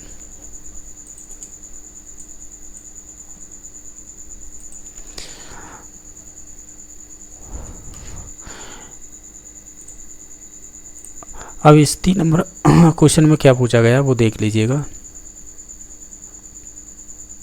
हमने वैसे बात कर ली थी कि ये आपके जीन प्याजे से संबंधित है, इतनी बात कर चुके थे।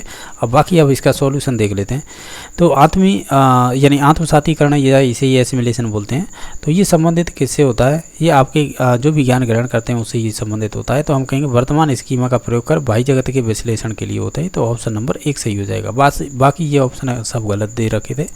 नेक्स्ट क्वेश्चन नंबर है, जो आपके शिक्षा के 3 प्रमुख आधार माने जाते हैं वो कौन से होते हैं। एक तो शिक्षक ही हो जाता है, एक छात्र और एक पाठ्यक्रम, इसे करिकुलम बोलते हैं। तो यही ऑप्शन नंबर 1 सही हो जाएगा। ये तो कुछ ज़्यादा ही सिंपल क्वेश्चन आ रही है इस शिफ्ट में, तो 4 नंबर की में। क्वेश्चन नंबर नेक्स्ट है कि व्यक्ति को चित्रों की एक श्रृंखला दिखाई जाती है और उसे कहानी बनाने के लिए कहा जाता है, और यह फिल इन द ब्लैंक्स प्रक्षेपी तकनीक प्रयुक्त की जाती है। यानी आपको चित्र दिखाए जा रहे हैं, इसकी एक मतलब यही पहचान है कि आपको चित्र दिखाए जा रहे हैं, वो भी श्रृंखला के रूप में।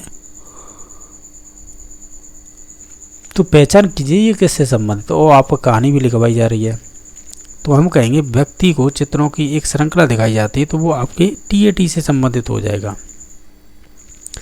जैसे आपके मुरे ने दिया था। तो इसमें आपके 31 कार्ड हुआ करते थे, मैंने ये बताइए किसी क्वेश्चन में इसी सीरीज में। तो इसका ऑप्शन नंबर 1 सही हो जाएगा। इसमें क्रिस्टीना और मुरे ये दोनों ही थे, ठीक है। नेक्स्ट क्वेश्चन नंबर है कि निम्नलिखित में से कौन सी है जो व्यक्तित्व आकलन करने के लिए व्यक्तिगत विधि नहीं है, यानी सब्जेक्टिविटी जो मेथड होती है ना उससे संबंधित नहीं है, वो बतानी है। जैसे व्यक्ति इतिहास विधि, जैसे इंडिविजुअल हिस्ट्री बोलते हैं या केस स्टडी बोल देते हैं, ऐसे ही।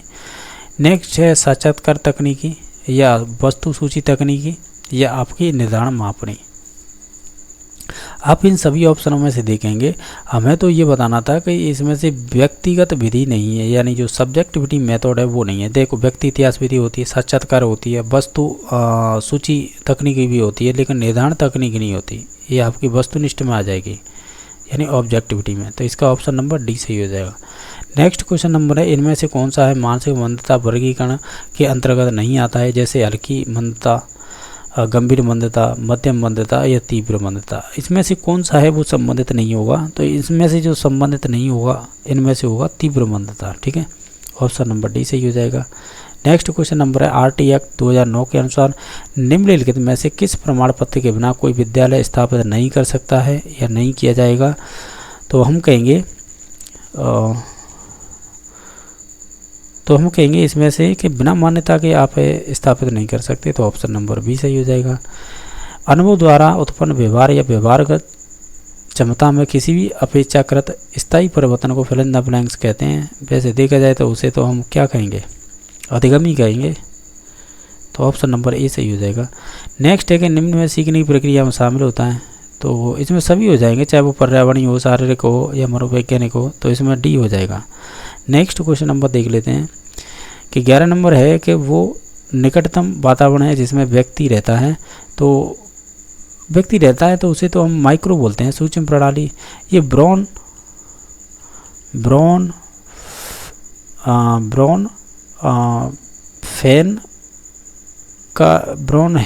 फैन इस प्रकार का एक मनोवैज्ञानिक हुए हैं जिन्होंने बायो इकोलॉजिकल एक दिया था, जिसे जैव पारिस्थितिकी सिद्धांत बोलते हैं, जिसमें आपके माइक्रो, फिर आपके बाद मीजो, फिर माइक्रो मीजो, फिर आपके इसके बाद है एक्सो भी आता है इसमें, फिर आपका क्रोनो भी आता है लास्ट में। इस प्रकार के ये 5-6 स्टेप बताए थे। तो उसमें जो शुरुआत का क्रम होता है ना, वो आपके पेरेंट्स से संबंधित होता है, जो आप वातावरण में रहते हैं जहाँ पर या जिस समाज में, तो वो सूक्ष्म प्रणाली का एक भाग होता है। ठीक है, उसमें देखो मीजो भी दे रखा है, एक्सो भी दे रखा है, कालक्रम यानी क्रोनो भी दे रखा है। इस प्रकार के क्रम होते हैं। ध्यान रखना, क्रोनो में वो चीज़ आती है जैसे कि पेरेंट्स का तलाक हो जाए या कोई एक्सीडेंट हो जाए, ठीक है, तो इस प्रकार के आते हैं। ये ध्यान रखना, ये पूछे हुए क्वेश्चन है। फिल इन द ब्लैंक्स बहुबुद्धि सिद्धांत हार्वर्ड गार्डन है, जिन्होंने पहले 9 प्रकार फिर बाद में 11 प्रकार बताए थे, और ये इंपॉर्टेंट है। क्वेश्चन नंबर नेक्स्ट है, इनमें से कौन सा है व्यक्तित्व का जैविक निर्धारक नहीं है? तंत्र का तंत्र, दैहिक संरचना, बाह्यहीन ग्रंथि यानी जो डक्टलेस ग्लैंड्स होती हैं उनकी बात कर रहा है, या स्थितिजन्य संरचना। हालांकि इसमें यह पूछा है कि कौन सा व्यक्तित्व का जैविक निर्धारक नहीं है। देखो इसमें एक लॉजिक ये लगा सकते थे,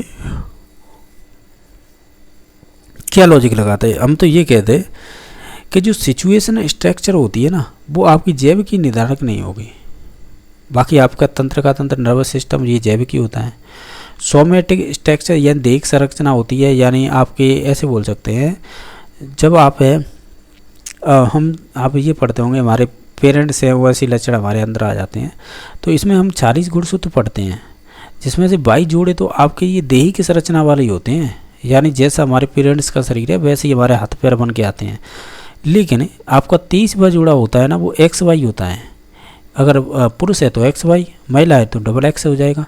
तो ये फिर आपके एलील होते हैं, ये वो होते हैं जो आपके एक तरह से कह सकते हैं ये हो जाते हैं सोमेटिक, तो ये हो जाएंगे आपके असोमेटिक बोल सकते हैं, या इन्हें विषम बोल सकते हैं। ठीक है, तो अभी मुझ पर टर्म याद नहीं आ रही है ये वाली, इन्हें बोलते हैं अलग से, और इन्हें अब आ गया था ना, इन्हें सोमेटिक बोलते हैं। जो 22 जोड़ी होते हैं, वो 23वां जोड़ा होता है वो ऑटोनोमस होता है।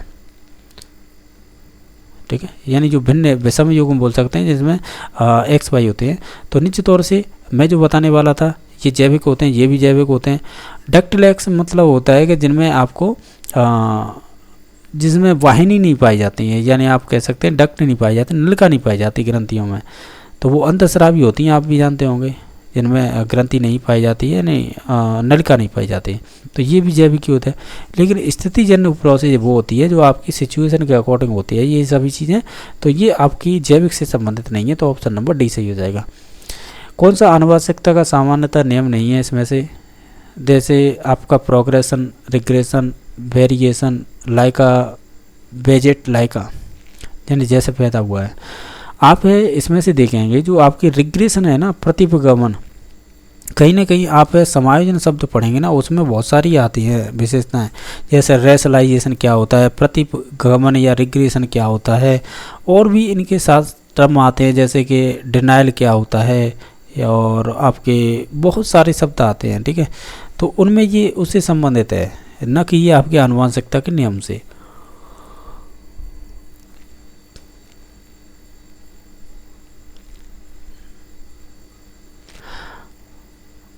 एक चीज़ ध्यान रखना, ये मुझ पर से गलती हो गई है, मैं अपनी माफ़ी चाहूँगा इसमें। ये आपका कह रहा है कि आनुवंशिकता का कौन सा नियम नहीं है, तो प्रोग्रेसिव है ना, ये आपकी प्रगति है, ये कोई नियम नहीं है। ठीक है, ये ध्यान रखना है। देखो मैंने रिग्रेशन है ना, ये किस टर्म में यूज किया है, हालांकि आप इसे देखेंगे, इसे प्रतिगमन कहते हैं, यानी बच्चों का अपनी पुरानी अवस्था में लौट जाना, प्रतिगमन। तो इस प्रकार के समायोजन में पढ़ेंगे ये निश्चित तौर से। लेकिन यहाँ पर ये दूसरी टर्म है, यानी रिग्रेशन, इसका मतलब होता है कि एक तरह से विपरीत लक्षणों का आपका पेरेंट्स का बच्चों में आ जाना। ठीक है, रूपांतरण निश्चित तौर से वेरिएशन पाया जाता है, जैसा पैदा हुआ वैसे भी बच्चे हो जाते हैं, यानी जैसा लाइका बेगेट्स लाइका, यानी जैसे पैदा होते हैं वैसे, यानी पेरेंट्स जैसे।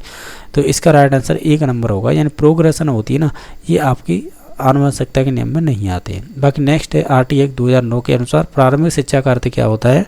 तो वो होता है 1 से 8 तक की जो भी कक्षा की शिक्षा होती है उसे ही बोलते हैं प्रारंभिक शिक्षा। नेक्स्ट क्वेश्चन को यह है कि आनुवंशिकता तंत्र के अध्ययन के क्षेत्र में नवीन शोध किस दिशा की अग्रसर होता है? तो आप इनमें से देखेंगे तो हम ये कहेंगे, चाहे वो कोश का विज्ञान हो या जीव मिति हो, जिसे बायोमेट्री बोलते हैं, या जानवरों का प्रायोगिक प्रयोजन हो, उपयुक्त सभी नवीन शोध की दिशा के अग्रसर होते हैं।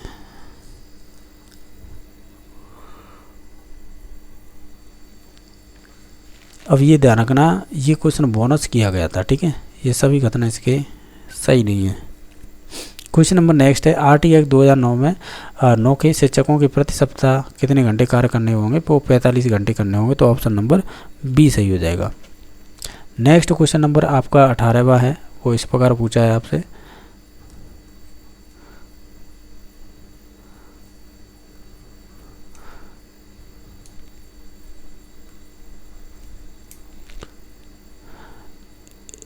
इसमें पूछा है शिक्षकों को मानसिक रूप से विक्षिप्त लोगों को निर्देश देते समय ध्यान रखना चाहिए। और इसमें विक्षिप्त का मतलब यहाँ पर दे रखा है मेंटली रिटायर्ड। तो हम कहेंगे इसमें से आप सभी ऑप्शनों को ध्यान से पढ़िएगा, तो उस आधार पर हम लगा सकते हैं। हम कहेंगे अधिक व्यावसायिक कौशल सीखें, तो हमें ये ध्यान रखना चाहिए, ठीक है, तो ऑप्शन नंबर बी सही हो जाएगा। पारितोषिक तथा दंड के माध्यम से सीखना होता है, तो ये क्रिया प्रसूत अनुबंधन के सिद्धांत से संबंधित है, तो ऑप्शन नंबर सी सही हो जाएगा। ये क्वेश्चन मैं ऑलरेडी करवा चुका हूँ। नेक्स्ट है, वैज्ञानिक अनुसंधान करने की दिशा में निम्नलिखित में से कौन सा कदम नहीं होगा?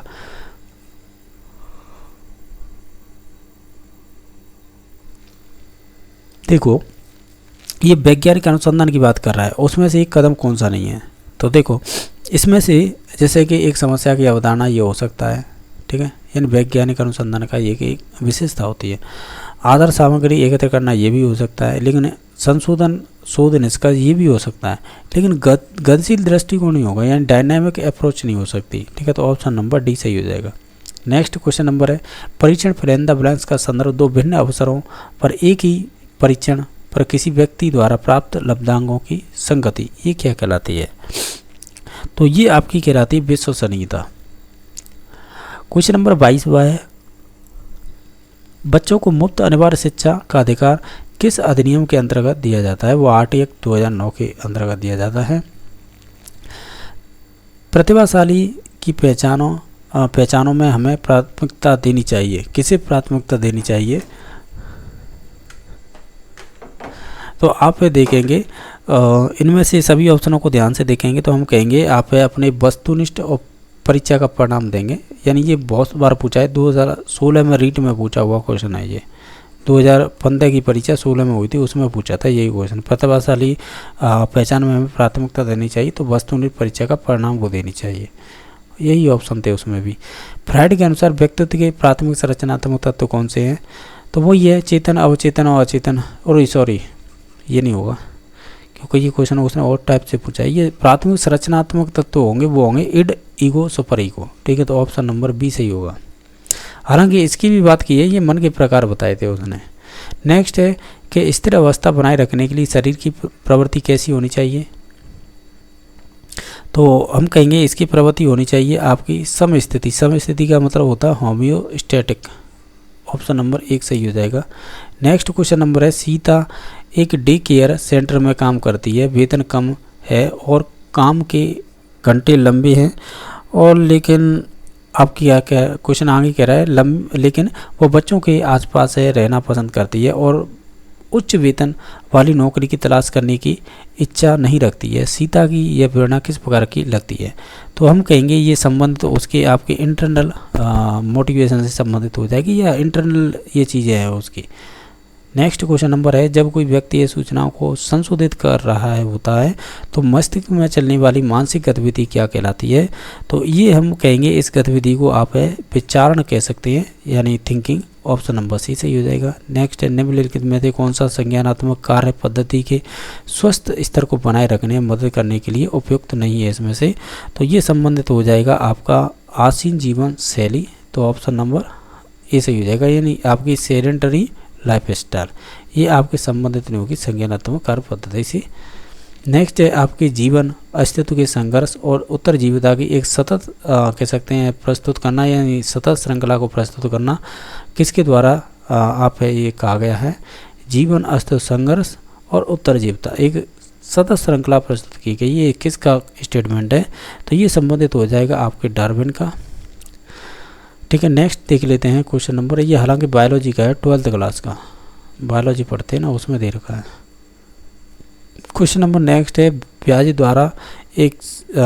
द्वारा दिए गए संज्ञानात्मक विकास के सिद्धांत निम्नलिखित में से कौन सा प्रमुख काल नहीं है इसमें से, यानी अवस्था ही पूछी है इनमें से। तो ये साइक्लिक नाम की कोई अवस्था नहीं होती है। सेंसरी मोटर स्टेज होती है, प्री ऑपरेशनल स्टेज होती है, एक कॉन्क्रीट ऑपरेशनल स्टेज भी होती है, एक होती है फॉर्मल। ये 4 ही प्रकार होते हैं उन स्टेजों के।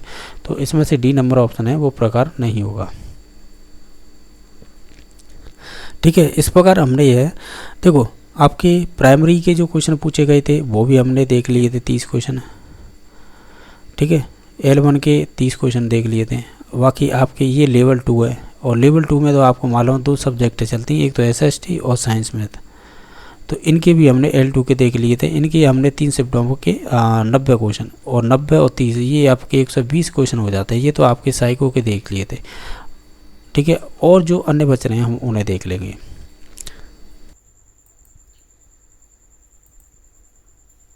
जैसा कि आप देख पा रहे होंगे अभी जो हम बात कर रहे हैं,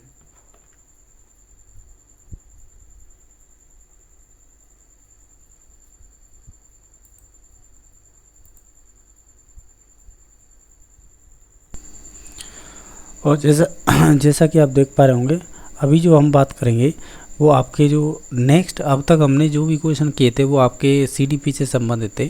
अभी जो हम क्वेश्चन कर रहे हैं ये आपके संबंधित हो जाएंगे आपके लैंग्वेजों को लेकर, साथ ही साथ जो भी सब्जेक्ट के क्वेश्चन रहेंगे वो भी देख लेंगे। ठीक है, तो इसमें है जैसे कि आप ऐसे बोल सकते हैं, जिन्होंने भाषा फर्स्ट के रूप में है आपकी हिंदी चूज की है, तो वो यहाँ से क्वेश्चन स्टार्ट होते हैं 31 नंबर क्वेश्चन से।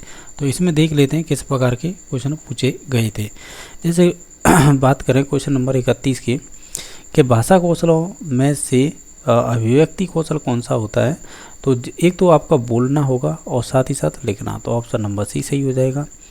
अनुलेख किस भाषा कौशल से संबंधित होता है। अनुलेख का मतलब एक तरह से लेखन से ही संबंधित होता है, लेकिन किस भाषा कौशल में आएगा वो बताना था, तो ये आपके लेखन से ही संबंधित हो जाएगा।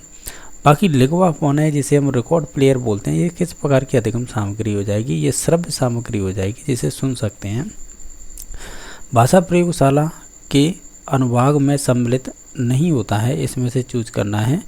तो आप इनमें से सभी ऑप्शनों को ध्यान से देखेंगे तो ऑप्शन नंबर इसका D सही हो जाएगा। जो विश्राम कक्ष होता है ये संबंधित नहीं होगा। बाकी नेक्स्ट क्वेश्चन नंबर देख लेते हैं। क्वेश्चन नंबर 35 है, इसमें बताना है कि जो आपका सस्वर वाचन का गुण कौन सा होता है। तो आप इन सभी ऑप्शनों को ध्यान से देखेंगे तो हम कहेंगे उचित ध्वनि आपका निर्गम होता है, तो ऑप्शन नंबर C सही हो जाएगा। बाकी आपका नेक्स्ट 36 नंबर क्वेश्चन है कि मौखिक मूल्यांकन के संबंध में उपयुक्त कथन कौन सा है, यानी मौखिक मूल्यांकन कर रहे हैं तब। तो हम कहेंगे मौखिक मूल्यांकनकर्ता निष्ठावान और सहनशील और विषय विशेषज्ञ होना चाहिए, तो ऑप्शन नंबर B सही हो जाएगा। बाकी 37 नंबर क्वेश्चन ये पूछा था कि मूल्यांकन उद्देश्यों की प्राप्ति की सीमा का निर्णय करने की प्रक्रिया है, ये मूल्यांकन की परिभाषा किसने दी थी। तो ये संबंधित हो जाएगी आपके माइक कैलिस की ये परिभाषा है, तो ऑप्शन नंबर A सही हो जाएगा। क्वेश्चन नंबर आपका 38 नंबर है, विद्यार्थी सीखने से संबंधित कठिनाई को दूर करते हुए या करवाए जाने वाले शिक्षण को कहलाता है। यानी विद्यार्थी सीखने संबंधी कठिनाई को तो दूर करते हुए और करवाए जाने वाले शिक्षण को क्या कहते हैं, तो हम इसे कहेंगे हालांकि देखा जाए तो इसमें से ऑप्शन नंबर D सही हो जाएगा, क्योंकि उपचारात्मक शिक्षण में ही ऐसा किया जाता है। नेक्स्ट क्वेश्चन नंबर है कि आपके सतत एवं व्यापक मूल्यांकन में मूल्यांकन का दोष क्या है। तो आप सभी ऑप्शनों को पढ़ के देख लीजिएगा। जैसे कि इसमें है विद्यार्थियों का निरंतर मूल्यांकन होता है, ये बात तो सही है। विद्यार्थियों को अपनी कमियों का निरंतर ज्ञान होता रहता है, ये भी बात सही है। इसमें अभिभावकों को विद्यार्थी की निरंतर प्रगति की जानकारी होती रहती है, ये भी बात सही है। यह प्रणाली तभी लागू की जा सकती है जब विद्यार्थी शिक्षक अनुपात कम हो, ऐसा कुछ नहीं है, तो ये ऑप्शन नंबर इसका D सही हो जाएगा। क्वेश्चन नंबर नेक्स्ट है, उपलब्धि परीक्षण के निर्माण में कितने पदों का प्रयोग किया जाता है। ये अच्छा क्वेश्चन है, ये आपके 4 पद इसमें यूज किए जाते हैं।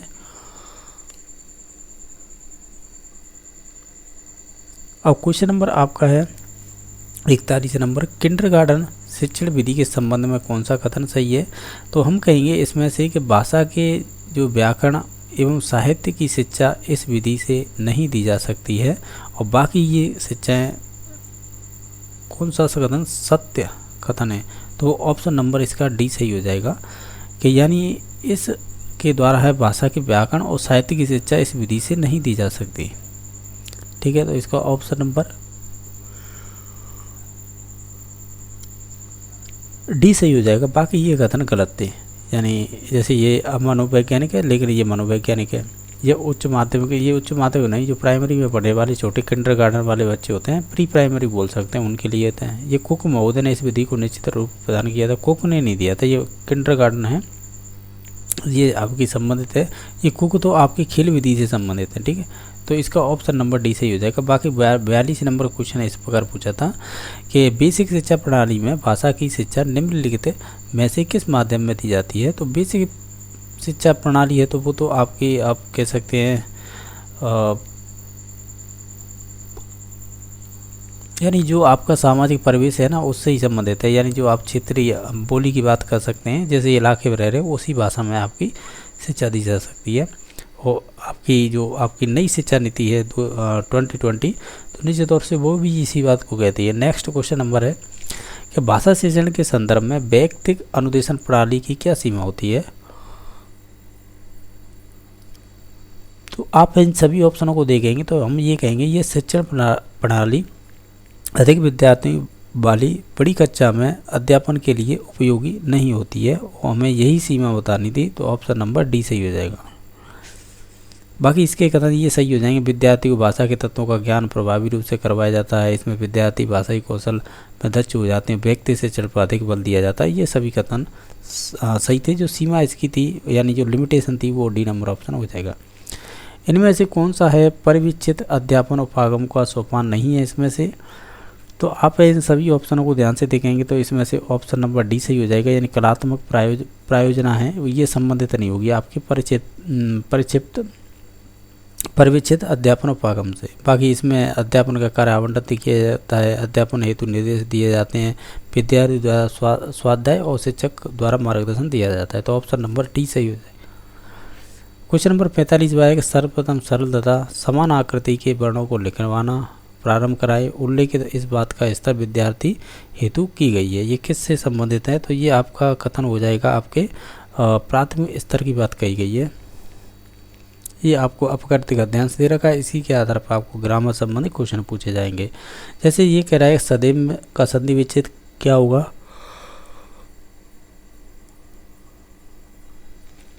तो इसमें से हो जाएगा सदा प्लस एव। ठीक है, तो ऑप्शन नंबर डी से ही हो जाएगा। इसमें से विष का पर्यायवाची शब्द कौन सा है। तो गरल हो जाएगा ना, सही है, गरल ही माने विष भी होता है, तो जहर कह लेते हैं उसे ही। नेक्स्ट है 48 विरोधी शब्द का विलोम क्या होगा। विरोधी है तो निश्चित तौर से ये समर्थक होगा, तभी इसका विलोम बनेगा ये, और ये भी आपका डी नंबर ऑप्शन सही हो जाएगा। नेक्स्ट क्वेश्चन नंबर है आपका 49 नंबर क्वेश्चन है कि गद्यांश में प्रयुक्त मनोदशा शब्द से क्या आशय होता है। तो मनोदशा से मतलब होता है मन की दशा, तो ऑप्शन नंबर सी सही हो जाएगा। मनुष्य शब्द क्या है अपने आप में, हालांकि देखी जाए तो मनुष्य अपने आप में एक जातिवाचक संज्ञा हो जाएगी, ऑप्शन नंबर सी सही हो जाएगा। आपको एक नेक्स्ट अपघटित गद्यांश दिया गया है, इससे संबंधित क्वेश्चन पूछा है। इसमें अमूल्य का अर्थ क्या होता है। तो अमूल्य का अर्थ होता है आपके जिसका मूल्य आप आंक न सके। निधि, निधिया शब्द का एक वचन क्या होगा, इसका निधि हो जाएगा, और निधि हो जाएगा option number C. Question number आपका नेक्स्ट है उन्हीं के कारण पृथ्वी मातृभूमि की संज्ञा प्राप्त करती है, वाक्य में कौन सा काल है। तो वर्तमान काल हो जाएगा इसमें, तो सामान्य वर्तमान काल, ऑप्शन नंबर बी सही हो जाएगा। क्वेश्चन नंबर आपका नेक्स्ट है भाव शब्द क्या है। तो अपने आप में ये आपका अच्छा भाव, तो ये पुल्लिंग हो जाएगा फिर अपना, ठीक है, तो ये पुल्लिंग हो जाएगा भाव। नेक्स्ट क्वेश्चन नंबर है जो 55 नंबर क्वेश्चन है अचेतन शब्द का उपयुक्त अर्थ क्या होता है। ऐसे बोल सकते हैं, ऐसे अचेतन को एक तरह से हम कह सकते हैं निर्जीव चीज़ होती है। यानी आप जैसे चेतन कॉन्शियस माइंड होता है, इसके साथ है आप अचेतन बोलेंगे तो अनकॉन्शियस माइंड हो जाएगा। तो ये निर्जीव के लिए इंडिकेट किया जाता है। इसका उपयुक्त अर्थ अचेतन। वाक्य के कितने अंग माने गए हैं? हालांकि इसमें देखा जाए तो इसके 2 माने गए हैं। रचना के आधार पर वाक्य का प्रकार बताइएगा। इसमें से देखा जाए तो रचना के आधार पर वाक्य में इसमें से प्रकार बताना है। ठीक है, तो इसमें से हो जाएगा जो आपका संयुक्त हो जाएगा, और इसमें एक सरल भी आता है, संयुक्त भी आता है और एक मिश्र। ये 3 प्रकार होते हैं। किस आधार पर? रचना के आधार पर।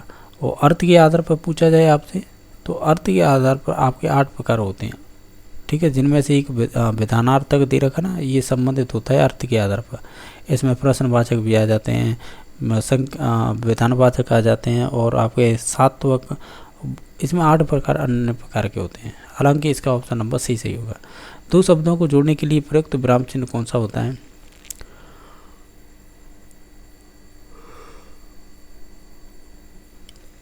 जिसे हम योजक चिन्ह कहेंगे, जैसे माता और पिता, माता और आपके पिता, तो इसमें योजक चिन्ह लगा देना इस प्रकार।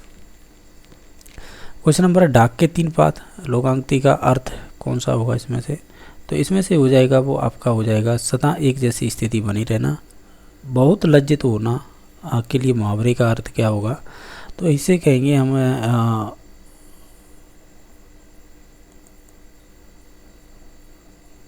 यानी इसका ऑप्शन नंबर हो जाएगा 1, यानी घड़ों का पानी पड़ना। तो ऑप्शन नंबर 1 सही हो जाएगा।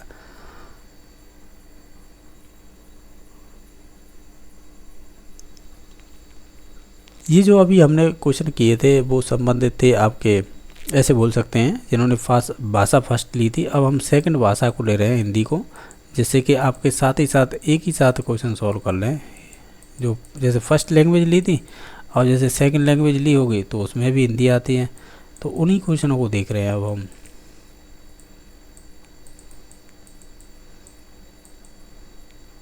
जैसे कि ये आपके दिखाई दे रही है, तो ये आपकी हो जाएगी। अब देख लेते हैं इसमें, जैसे हिंदी है, जिन्होंने सेकंड भाषा के रूप में, यानी भाषा सेकंड के रूप में आपने हिंदी ले रखी है, तो आपके ये क्वेश्चन थे। अब जैसे कि इसमें पूछा है, हम उसी आधार पर देखते चलेंगे इसमें क्या क्वेश्चन पूछे गए थे। जैसे कि 61 नंबर क्वेश्चन क्या पूछा था?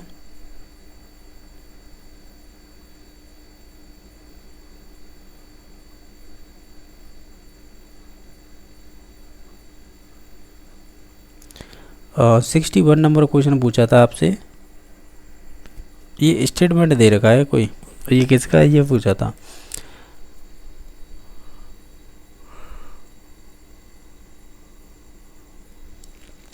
क्वेश्चन इस प्रकार पूछा था, मूल्यांकन की प्रक्रिया की व्यापकता छात्र के समस्त व्यक्तित्व पर अपने प्रसार का उल्लेख करती है, न कि केवल उसकी बौद्धिक उपलब्धि का। यह कथन किसका संबंधित है? तो ये आपके रेमर्स और आपके गेज का है, तो ऑप्शन नंबर सी सही हो जाएगा।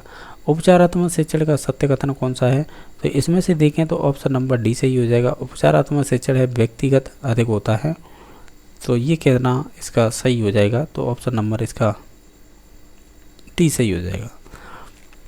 क्वेश्चन नंबर नेक्स्ट है कि उपचारात्मक शिक्षण है वो कितने प्रकार का होता है? तो ये संबंधित हो जाएगा आपका 2 प्रकार का। क्वेश्चन नंबर आपका नेक्स्ट देख लेते हैं, जो आपके अपकृत्य गद्यांश दे रखा है, इसे ही आपको पढ़ के है आंसर देने होंगे। सुख शांति में कौन सा समास होगा? जो सुख और शांति, तो सुख और शांति ये देखा जाए तो पर्यायवाची है, तो इसमें है आपका हो जाएगा द्वंद्व समास हो जाएगा। क्वेश्चन नंबर नेक्स्ट है, अनुचित शब्द में उपसर्ग होगा, तो इसमें होगा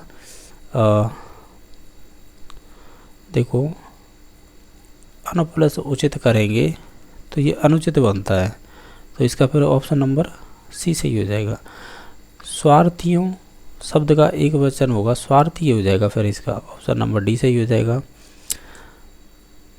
क्वेश्चन नंबर नेक्स्ट है, ये कह रहा है पर पीड़ कौन मुख शब्द का संधि विच्छेद क्या होगा? तो आप इन सभी ऑप्शनों को ध्यान से देखें। शब्द बड़ा है लेकिन ये सिंपल है, ये हो जाएगा पर पीड़क प्लस उन्मुख, तभी बनेगा यह पर पीड़ों को उन्मुख, तो ऑप्शन नंबर सी सही हो जाएगा। खल शब्द का अर्थ क्या होता है? आप देखेंगे खल शब्द का अर्थ हम निकालेंगे तो वो हो जाएगा आपका दुष्ट। नेक्स्ट आपको पद्यांश दे रखा है, क्योंकि आपको फर्स्ट और सेकंड लैंग्वेज में यही अंतर होता है। इसमें एक पद्यांश दिया जाता है, जो आप भाषा सेकंड के रूप में लेंगे तब, हालांकि फर्स्ट भाषा लेंगे तब नहीं पूछा जाता है, ठीक है। तो इसमें आपको बताना है दुर्योधन का असाध्य कार्य करना चाह रहा था।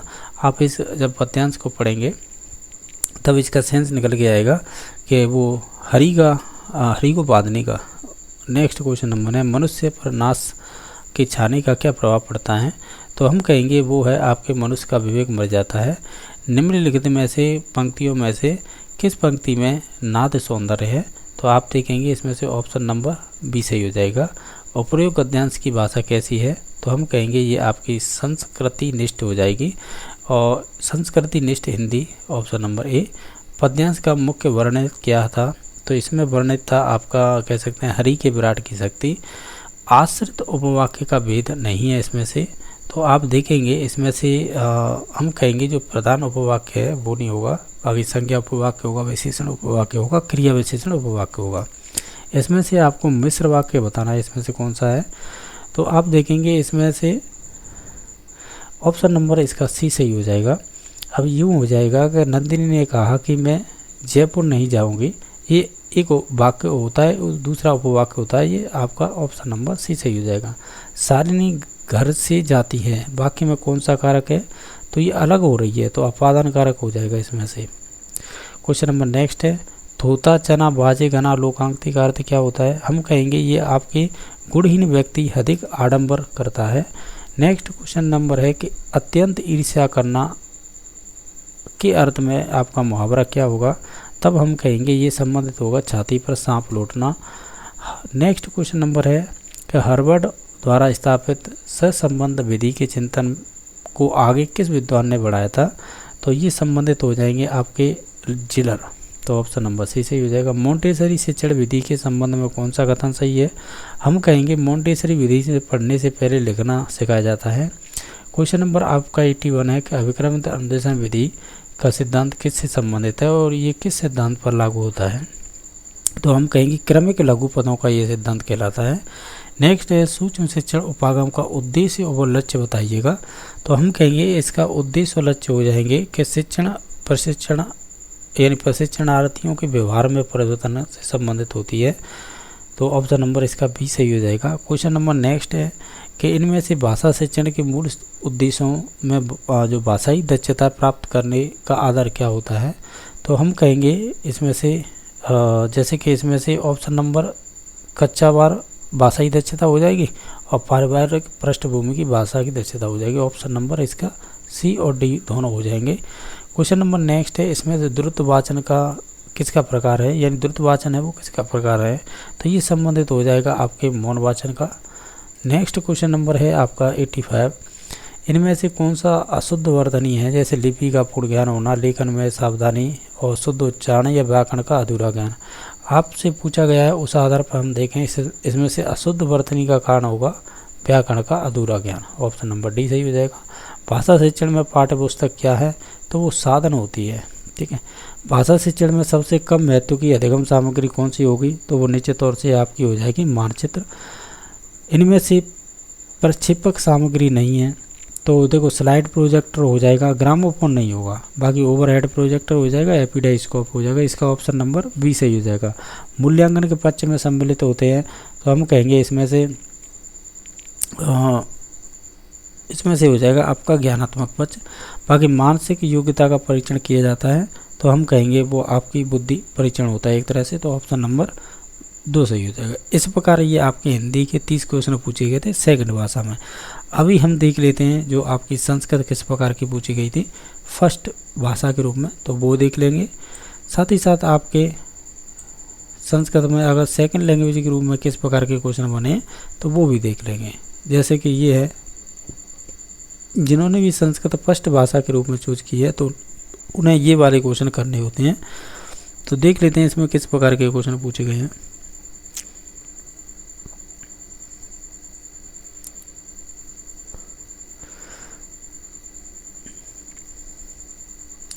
अब जैसे आप देख पा रहे होंगे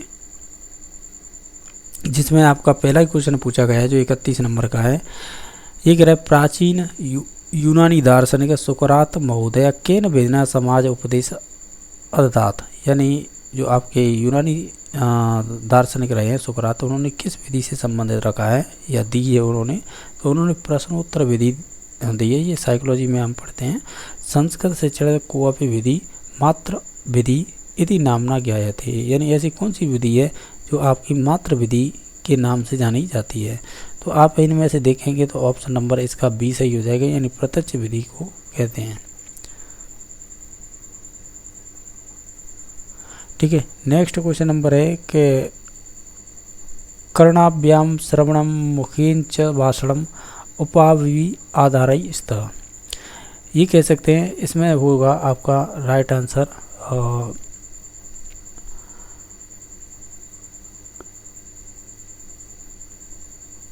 यानी इसमें ये कहने वाला था कि कानों से सुनना, मुख और संभाषण द्वारा, तो ये किसके आधार के स्तर है ये पूछ रहा है। तो इसका राइट आंसर हो जाएगा, ये आधार स्तर हो जाएंगे संस्कृत भाषा शिक्षण से, तो ऑप्शन नंबर डी सही हो जाएगा।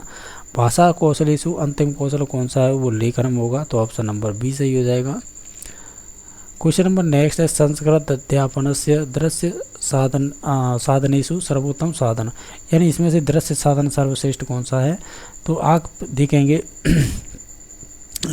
इसमें से हो जाएगा जो आपका श्याम फलकम, यानी जो आपका श्यामपट।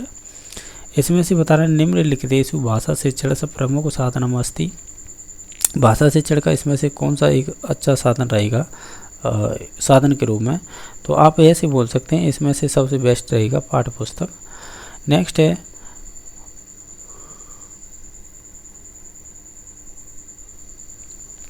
संस्कृते वयम श्रवणम भाषणम पठनम कौशलानंच मूल्यांकनम कर्तुम शक्नुः, तो ये आपका संबंधित हो जाएगा मौखिक परीक्षा से। क्वेश्चन नंबर नेक्स्ट है, इसमें पूछा गया है आपसे कि आपको बताना का परीक्षा वैधता व्यापिका व्यवहारिकी समय दृष्टया वितव्यता च भवति, ये किससे संबंधित हैं, ये सभी संबंधित हो जाएंगे आपके वस्तुनिष्ठ परीक्षा से। पूर्णतया छात्र व्यक्तित्व मापयतु शक्यते, किसके द्वारा मापा जाता है, तो हम कहेंगे ये आपके मूल्यांकन के द्वारा। उदाहरण प्रस्तुत तत्व नियम निर्धारण, ये आपकी आगमन विधि का है, पहले उदाहरण देंगे फिर नियम बताएंगे। इसमें से आपको संशोधित करना है कि अहम त्वम च पठामि, इसका आपको वाक्य संशोधित करके बताना है, इसका राइट आंसर क्या होगा, तो हम कहेंगे ये होगा अहम त्वम च पठाव, तो ऑप्शन नंबर सी सही हो जाएगा। इसका वाच्य परिवर्तन करना है, क्या होगा, तो वाच्य परिवर्तन करेंगे तो इसका होगा मया देव दृश्यते, ऑप्शन नंबर डी सही हो जाएगा। शुद्ध वाक्य को इनमें से कौन सा है, तो हम कहेंगे इसमें से होगा त्वम पश्च फलानी आने, तो ऑप्शन नंबर ए सही हो जाएगा। कविषु कालिदास श्रेष्ठ है, इसमें से प्रश्न निर्माण कृता, यानी प्रश्न निर्माण किस प्रकार का होगा, तो हम कहेंगे केशु कालिदास श्रेष्ठ, ऑप्शन नंबर बी सही हो जाएगा। क्वेश्चन नंबर नेक्स्ट है उद्यमेन ही सिद्ध्यंती फिलिंग द ब्लैंक्स न मनोरथे, तो हम कहेंगे ये कार्याणी हो जाएगा इसमें से, तो ऑप्शन नंबर 45 का बी हो जाएगा। नेक्स्ट क्वेश्चन नंबर है आपका, ये आपको अपगढ़ गद्यांश दे रखा है, इसके आधार पर क्वेश्चन के आंसर देने होंगे। क्वेश्चन नंबर आपका 46वां है, वो इस प्रकार पूछा है कि इसमें से बताना है आपको कि जो सूर्योदय है इसमें संधि कौन सी होगी, इसमें गुण होगी सूर्य प्लस उदय, तो सूर्योदय बन जाएगा। बाकी ये सज्जाता इतस का उपसर्ग, तो इसमें उपसर्ग हो जाएगा ऑप्शन नंबर 1 हो जाएगा सम प्लस आपका जो भी उपसर्ग हो जाएगा इसमें सम। आगत्य इतस का प्रत्यय, इसमें आगत्य में कौन सा प्रत्यय है, तो निश्चित तौर से आप भी जानते होंगे इसमें आपका लेप हो जाएगा। अब अस्माकम इतत का विभक्ति, अस्माकम में कौन सी विभक्ति होगी, तो इसमें आपकी षष्ठी हो जाएगी। क्वेश्चन नंबर आपका नेक्स्ट है, इसमें आपको अपकृत गद्यांश है, इसी आधार पर आपको क्वेश्चन के आंसर देने होंगे। 51 नंबर क्वेश्चन में पूछा है कि महाराज इतत का समास, तो महाराज है तो इसमें विशेष विशेषण है, तो निश्चित तौर से कर्मधारय हो जाएगा। क्वेश्चन नंबर नेक्स्ट है सदैव में संधि विच्छेद क्या होगा, सदा प्लस एव होगा, तो ऑप्शन नंबर 1 सही हो जाएगा। नूतना इतस्य विलोम पदम, यानी नूतन माने नया होता है, तो इसका क्या हो जाएगा, प्राचीन हो जाएगा ना, तो ऑप्शन नंबर सी सही हो जाएगा। विदेशिका अपि चकिता भवन्ति, इसमें से आपको विशेष्य पदम बताना है, यानी जो करता है इसमें से वो बताना है। तो आप इनमें से देखेंगे तो हम ऑप्शन नंबर डी पे जाएंगे, यानी आपकी विदेशिका है ना, ये शुरुआत की यही करता हो जाएगा। इसमें से आपको अकरोत रेखांक पद लकारम अस्ति, इसमें से बताइए, सॉरी एक सेकंड रुको, इसमें अकरोत पे अंडरलाइन है ना, तो इसका ही बताना है आपको, इसमें कौन सा लकार है। आप देखेंगे तो इसमें से हम लकार बताएंगे तो ये आपका लंग लकार हो जाएगा। नेक्स्ट है कि माता भोजन पचती, बाकी में लिटर लकार में आपको चेंज करना है, यानी भविष्य काल में, तो ये संबंधित हो जाएगा आपका भोजनम पच्यति, तो ऑप्शन नंबर 1 सही हो जाएगा। 44 ईता संख्या संस्कृत लिखता, 44 को आप कैसे संस्कृति भाषा में लिखेंगे, हम कहेंगे चतुस्थ चत्वारिशतम, तो ऑप्शन नंबर बी सही हो जाएगा। माहेश सूत्र एच प्रत्याहार से उचित वर्तते, तो इसका जो एच का आपका प्रत्याहार उचित क्रम क्या होगा माहेश सूत्र के अकॉर्डिंग, तो इसका हो जाएगा ए ओ आई औ, तो ऑप्शन नंबर 1 सही हो जाएगा। इसमें से आपको बताना है संस्कृत अनुवाद करना है। पुत्र पिता के साथ मंदिर में गया है, तो इसका संस्कृत अनुवाद करना है। अभी ये हिंदी में दे रखा है, इसे ट्रांसलेट करना है संस्कृत में। तो हम ये कहेंगे पुत्र है पिता स मंदिरम अगच्छत, तो ऑप्शन नंबर बी सही हो जाएगा। नेक्स्ट क्वेश्चन नंबर देख लेते हैं जो आपका संबंधित है। इसमें पूछा है संस्कृत अनुवाद, इसमें भी करना है कि राजा राज्य की रक्षा करेगा, तो हम ये कहेंगे वो करेगा नृप राज्यम रक्षयति, तो ऑप्शन नंबर ए सही हो जाएगा। इस प्रकार हमने ये आपके फर्स्ट लैंग्वेज के रूप में जिन्होंने संस्कृत भाषा ली थी तो उनका है, और सेकंड के रूप में जिन्होंने ली है वो भी देख लेते हैं क्वेश्चन किस प्रकार के पूछे गए थे। अब ये है आपके सेकंड जिन्होंने लैंग्वेज संस्कृत ली है उनसे संबंधित क्वेश्चन, तो इनमें किस प्रकार के क्वेश्चन पूछे गए वो भी देख लेते हैं। जैसे कि इसमें से आपके 61 नंबर क्वेश्चन पूछा गया था।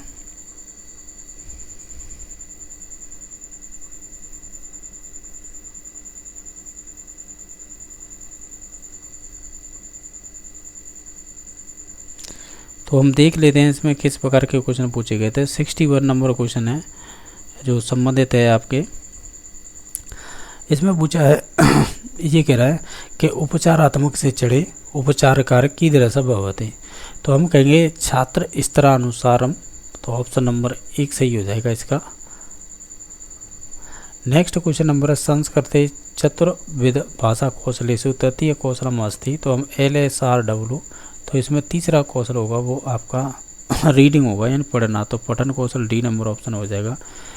क्लिष्टा शब्दानाम अंशानाम नूतन विचाराणाम सुभाषित वाक्यानाम मुख्य भावनाओं स्पष्टीकरण का विधि श्रेयस्कर भवति, तो ये संबंधित हो जाएगी आपके कह सकते हैं व्याख्या विधि से संबंधित, यानी इसी में जो आपके कठिन शब्द होते हैं और कुछ नए शब्द आते हैं उसे हम सही वाक्य के रूप में या भावनात्मक रूप से स्पष्टीकरण करते हैं, इसका श्रेयकर होता है, तो ये आपके व्याकरण विधि में होता है। ये आपको अपगढ़ एक तरह से गद्यांश दे रखा है, इसका उसी आधार पर आपको इसमें क्वेश्चनों के आंसर देने होंगे। जैसे कि इसमें देख पा रहे होंगे, इसमें पूछा है आपसे कि धनहीन जीवन नाथ इतस का विभक्ति, इसमें आपकी हो जाएगी तृतीय विभक्ति, सॉरी पंचमी विभक्ति हो जाएगी। क्वेश्चन नंबर नेक्स्ट है प्राप्तवंतम इतस का प्रत्यय, तो इसमें आपका हो जाएगा इतवतु प्रत्यय। क्वेश्चन नंबर नेक्स्ट है कि विचार इत्यर्थ का उपसर्ग, तो इसमें हो जाएगा आपके वी हो जाएगा, ऑप्शन नंबर डी सही हो जाएगा। क्वेश्चन नंबर आपका नेक्स्ट है कि दरिद्रयोपहाता, इसमें संधि विच्छेद कीजिए, क्या होगा इसका हो जाएगा दारिद्र और प्लस उपहता। नेक्स्ट है कि तत्र एक श्रेष्ठ भैरवानंद नाग योगी निवसत, इसमें वाक्य में विशेष शब्द क्या है, यानी कर्ता के रूप में कौन सा इसमें उपयोग हुआ है, तो वो योगी हुआ है। नेक्स्ट है कि इसमें से आपको एक पद्यांश दे रखा है, इसी के आधार पर आपको बताना है, इसमें छंद बताना है कौन सा होगा। अगर आप ध्यान से देखेंगे तो इसमें शार्दुल विक्रीडितम हो जाएगा, बाकी श्रीवीर भूमि गुरुड़ई संधि विच्छेद अस्ति, इसमें क्या संधि विच्छेद होगा इसका, तो ये हो जाएगा श्री वीर भूमि प्लस गुणे, तो ऑप्शन नंबर सी सही हो जाएगा। सद्वर्ण इतस का समास है, इसमें समास कौन सा होगा तो वो आपका हो जाएगा बहुब्री। हरंती इतस का प्रत्यय, इसमें से प्रत्यय हो जाएगा वो सत्री। क्वेश्चन नंबर नेक्स्ट है कि माला इतस का लिंगम अस्ति, तो माला में कौन सा लिंग हो जाएगा, ये आपका स्त्रीलिंग। 44 संस्कृत भाषा में कैसे लिखेंगे, चतुश्चत्वारिस्तम, ये है सही है ना, तो ऑप्शन नंबर इसका 74 का चतुश्चत्वारिस्तम, तो ऑप्शन नंबर इसका डी सही हो जाएगा।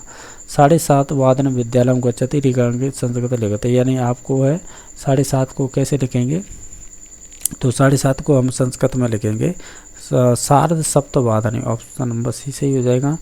माहेश्वर सूत्रेषु अच वर्णा कति सन्ति, तो जो अच वर्ण है वो कितने माहेश्वर सूत्र में होते हैं, तो ये संबंधित हो जाएंगे आपके कह सकते हैं 9 हो जाएंगे।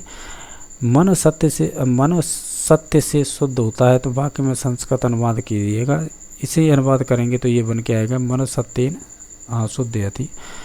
ओ इसे बोलेंगे ओ इतस का वर्ण उच्चारण, उदऊ तो कंठो तालु होता है, नहीं कंठोष्टम होता है, ओ इसे ओ आऊ, ये दोनों का कंठोष्टम हो जाएगा, तो ऑप्शन नंबर बी सही हो जाएगा। अहम त्वाम पश्यामि, इसमें आप वाच्य परिवर्तित कीजिए क्या बनेगा, तो इसका वाच्य परिवर्तित होके बनेगा आपका त्वम मया दृश्य से। ये कह रहा है स गुरुवे प्रणमति, इसमें संशोधित करना है, ये क्या बनेगा इसका, तो हम कहेंगे ये बनेगा स गुरु प्रणमति। क्वेश्चन नंबर नेक्स्ट है स हई चित्रपटम दृश्यामि, इसमें संशोधित कीजिए क्या होगा, तो हम कहेंगे 4 नंबर ऑप्शन हो जाएगा। ये आपको सूक्ति दे रखी है, इसे पूरी करना है, तो हम ये कहेंगे इसमें राइट आंसर आ जाएगा 200 गुणा, यानी संसर्गर्जा 200 गुणा भवन्ति। बाकी नेक्स्ट क्वेश्चन है पाठशाला विधेर अनुसारम शिक्षारम कस्मात् सकरात् संस्कारत परम भवति स्म, तो ये संबंधित हो जाएगा आपके उपनयन संस्कारम, तो हमसे ऑप्शन नंबर 1 सही हो जाएगा। संस्कृत भाषा शिक्षण भंडारकर विधे अपर नाम किम अस्ति, यानी इसका दूसरा नाम क्या है, तो इसे व्याकरण अनुवाद विधि भी व्यक्त कहते हैं, तो ऑप्शन नंबर सी सही हो जाएगा। क्वेश्चन नंबर नेक्स्ट है, इसमें बताना है यावत् छात्रेषु सक्रिय रुचि न भविष्यति तावत् शिक्षकस्य सर्वोत्तम कार्य पूर्ण न भविष्यति, the principle of the teaching method इत्यस्य पुस्तक किने लिखितम, यानी किसके द्वारा लिखी गई है, तो ये संबंधित लिखी गई है आपके पेशेंट महोदय के द्वारा, ऑप्शन नंबर 1 सही हो जाएगा। क्वेश्चन नंबर नेक्स्ट है संस्कृत शिक्षण प्रति छात्रेषु रुचिया पादनार्थ शिक्षकेण करणीय, ये किससे संबंधित हो जाएगा, ये संबंधित हो जाएगा बिजनेस साहित्यिक गतिविधियाँ मायोजनम, यानी गतिविधि नामायोजनम, ऑप्शन नंबर बी सही हो जाएगा। नेक्स्ट है संस्कृत शिक्षण मस्तिष्क यंत्रम संगणकम साधनम वर्तते, तो ये हो जाएगा दृश्य श्रव्य दोनों ही हो जाएगा। क्वेश्चन नंबर नेक्स्ट है पाठ्यपुस्तक से भाषा की दृश्य से आता है, यानी पाठ्यपुस्तक की भाषा कैसी होनी चाहिए, ये संबंधित होनी चाहिए बाला नाम योग्यता अनुसार, तो ऑप्शन नंबर डी सही हो जाएगा। संस्कृत शिक्षण मूल्यांकन प्रश्न भवंती, तो ये संबंधित हो जाएंगे आपके उपयुक्त त्रिपक्षीय संपदा, ऑप्शन नंबर इसका डी सही हो जाएगा। इस प्रकार हमने भाषा फर्स्ट और सेकंड संस्कृत देख ली थी, अभी हम देख लेते हैं इंग्लिश में किस प्रकार के क्वेश्चन पूछे गए थे भाषा फर्स्ट और सेकंड में।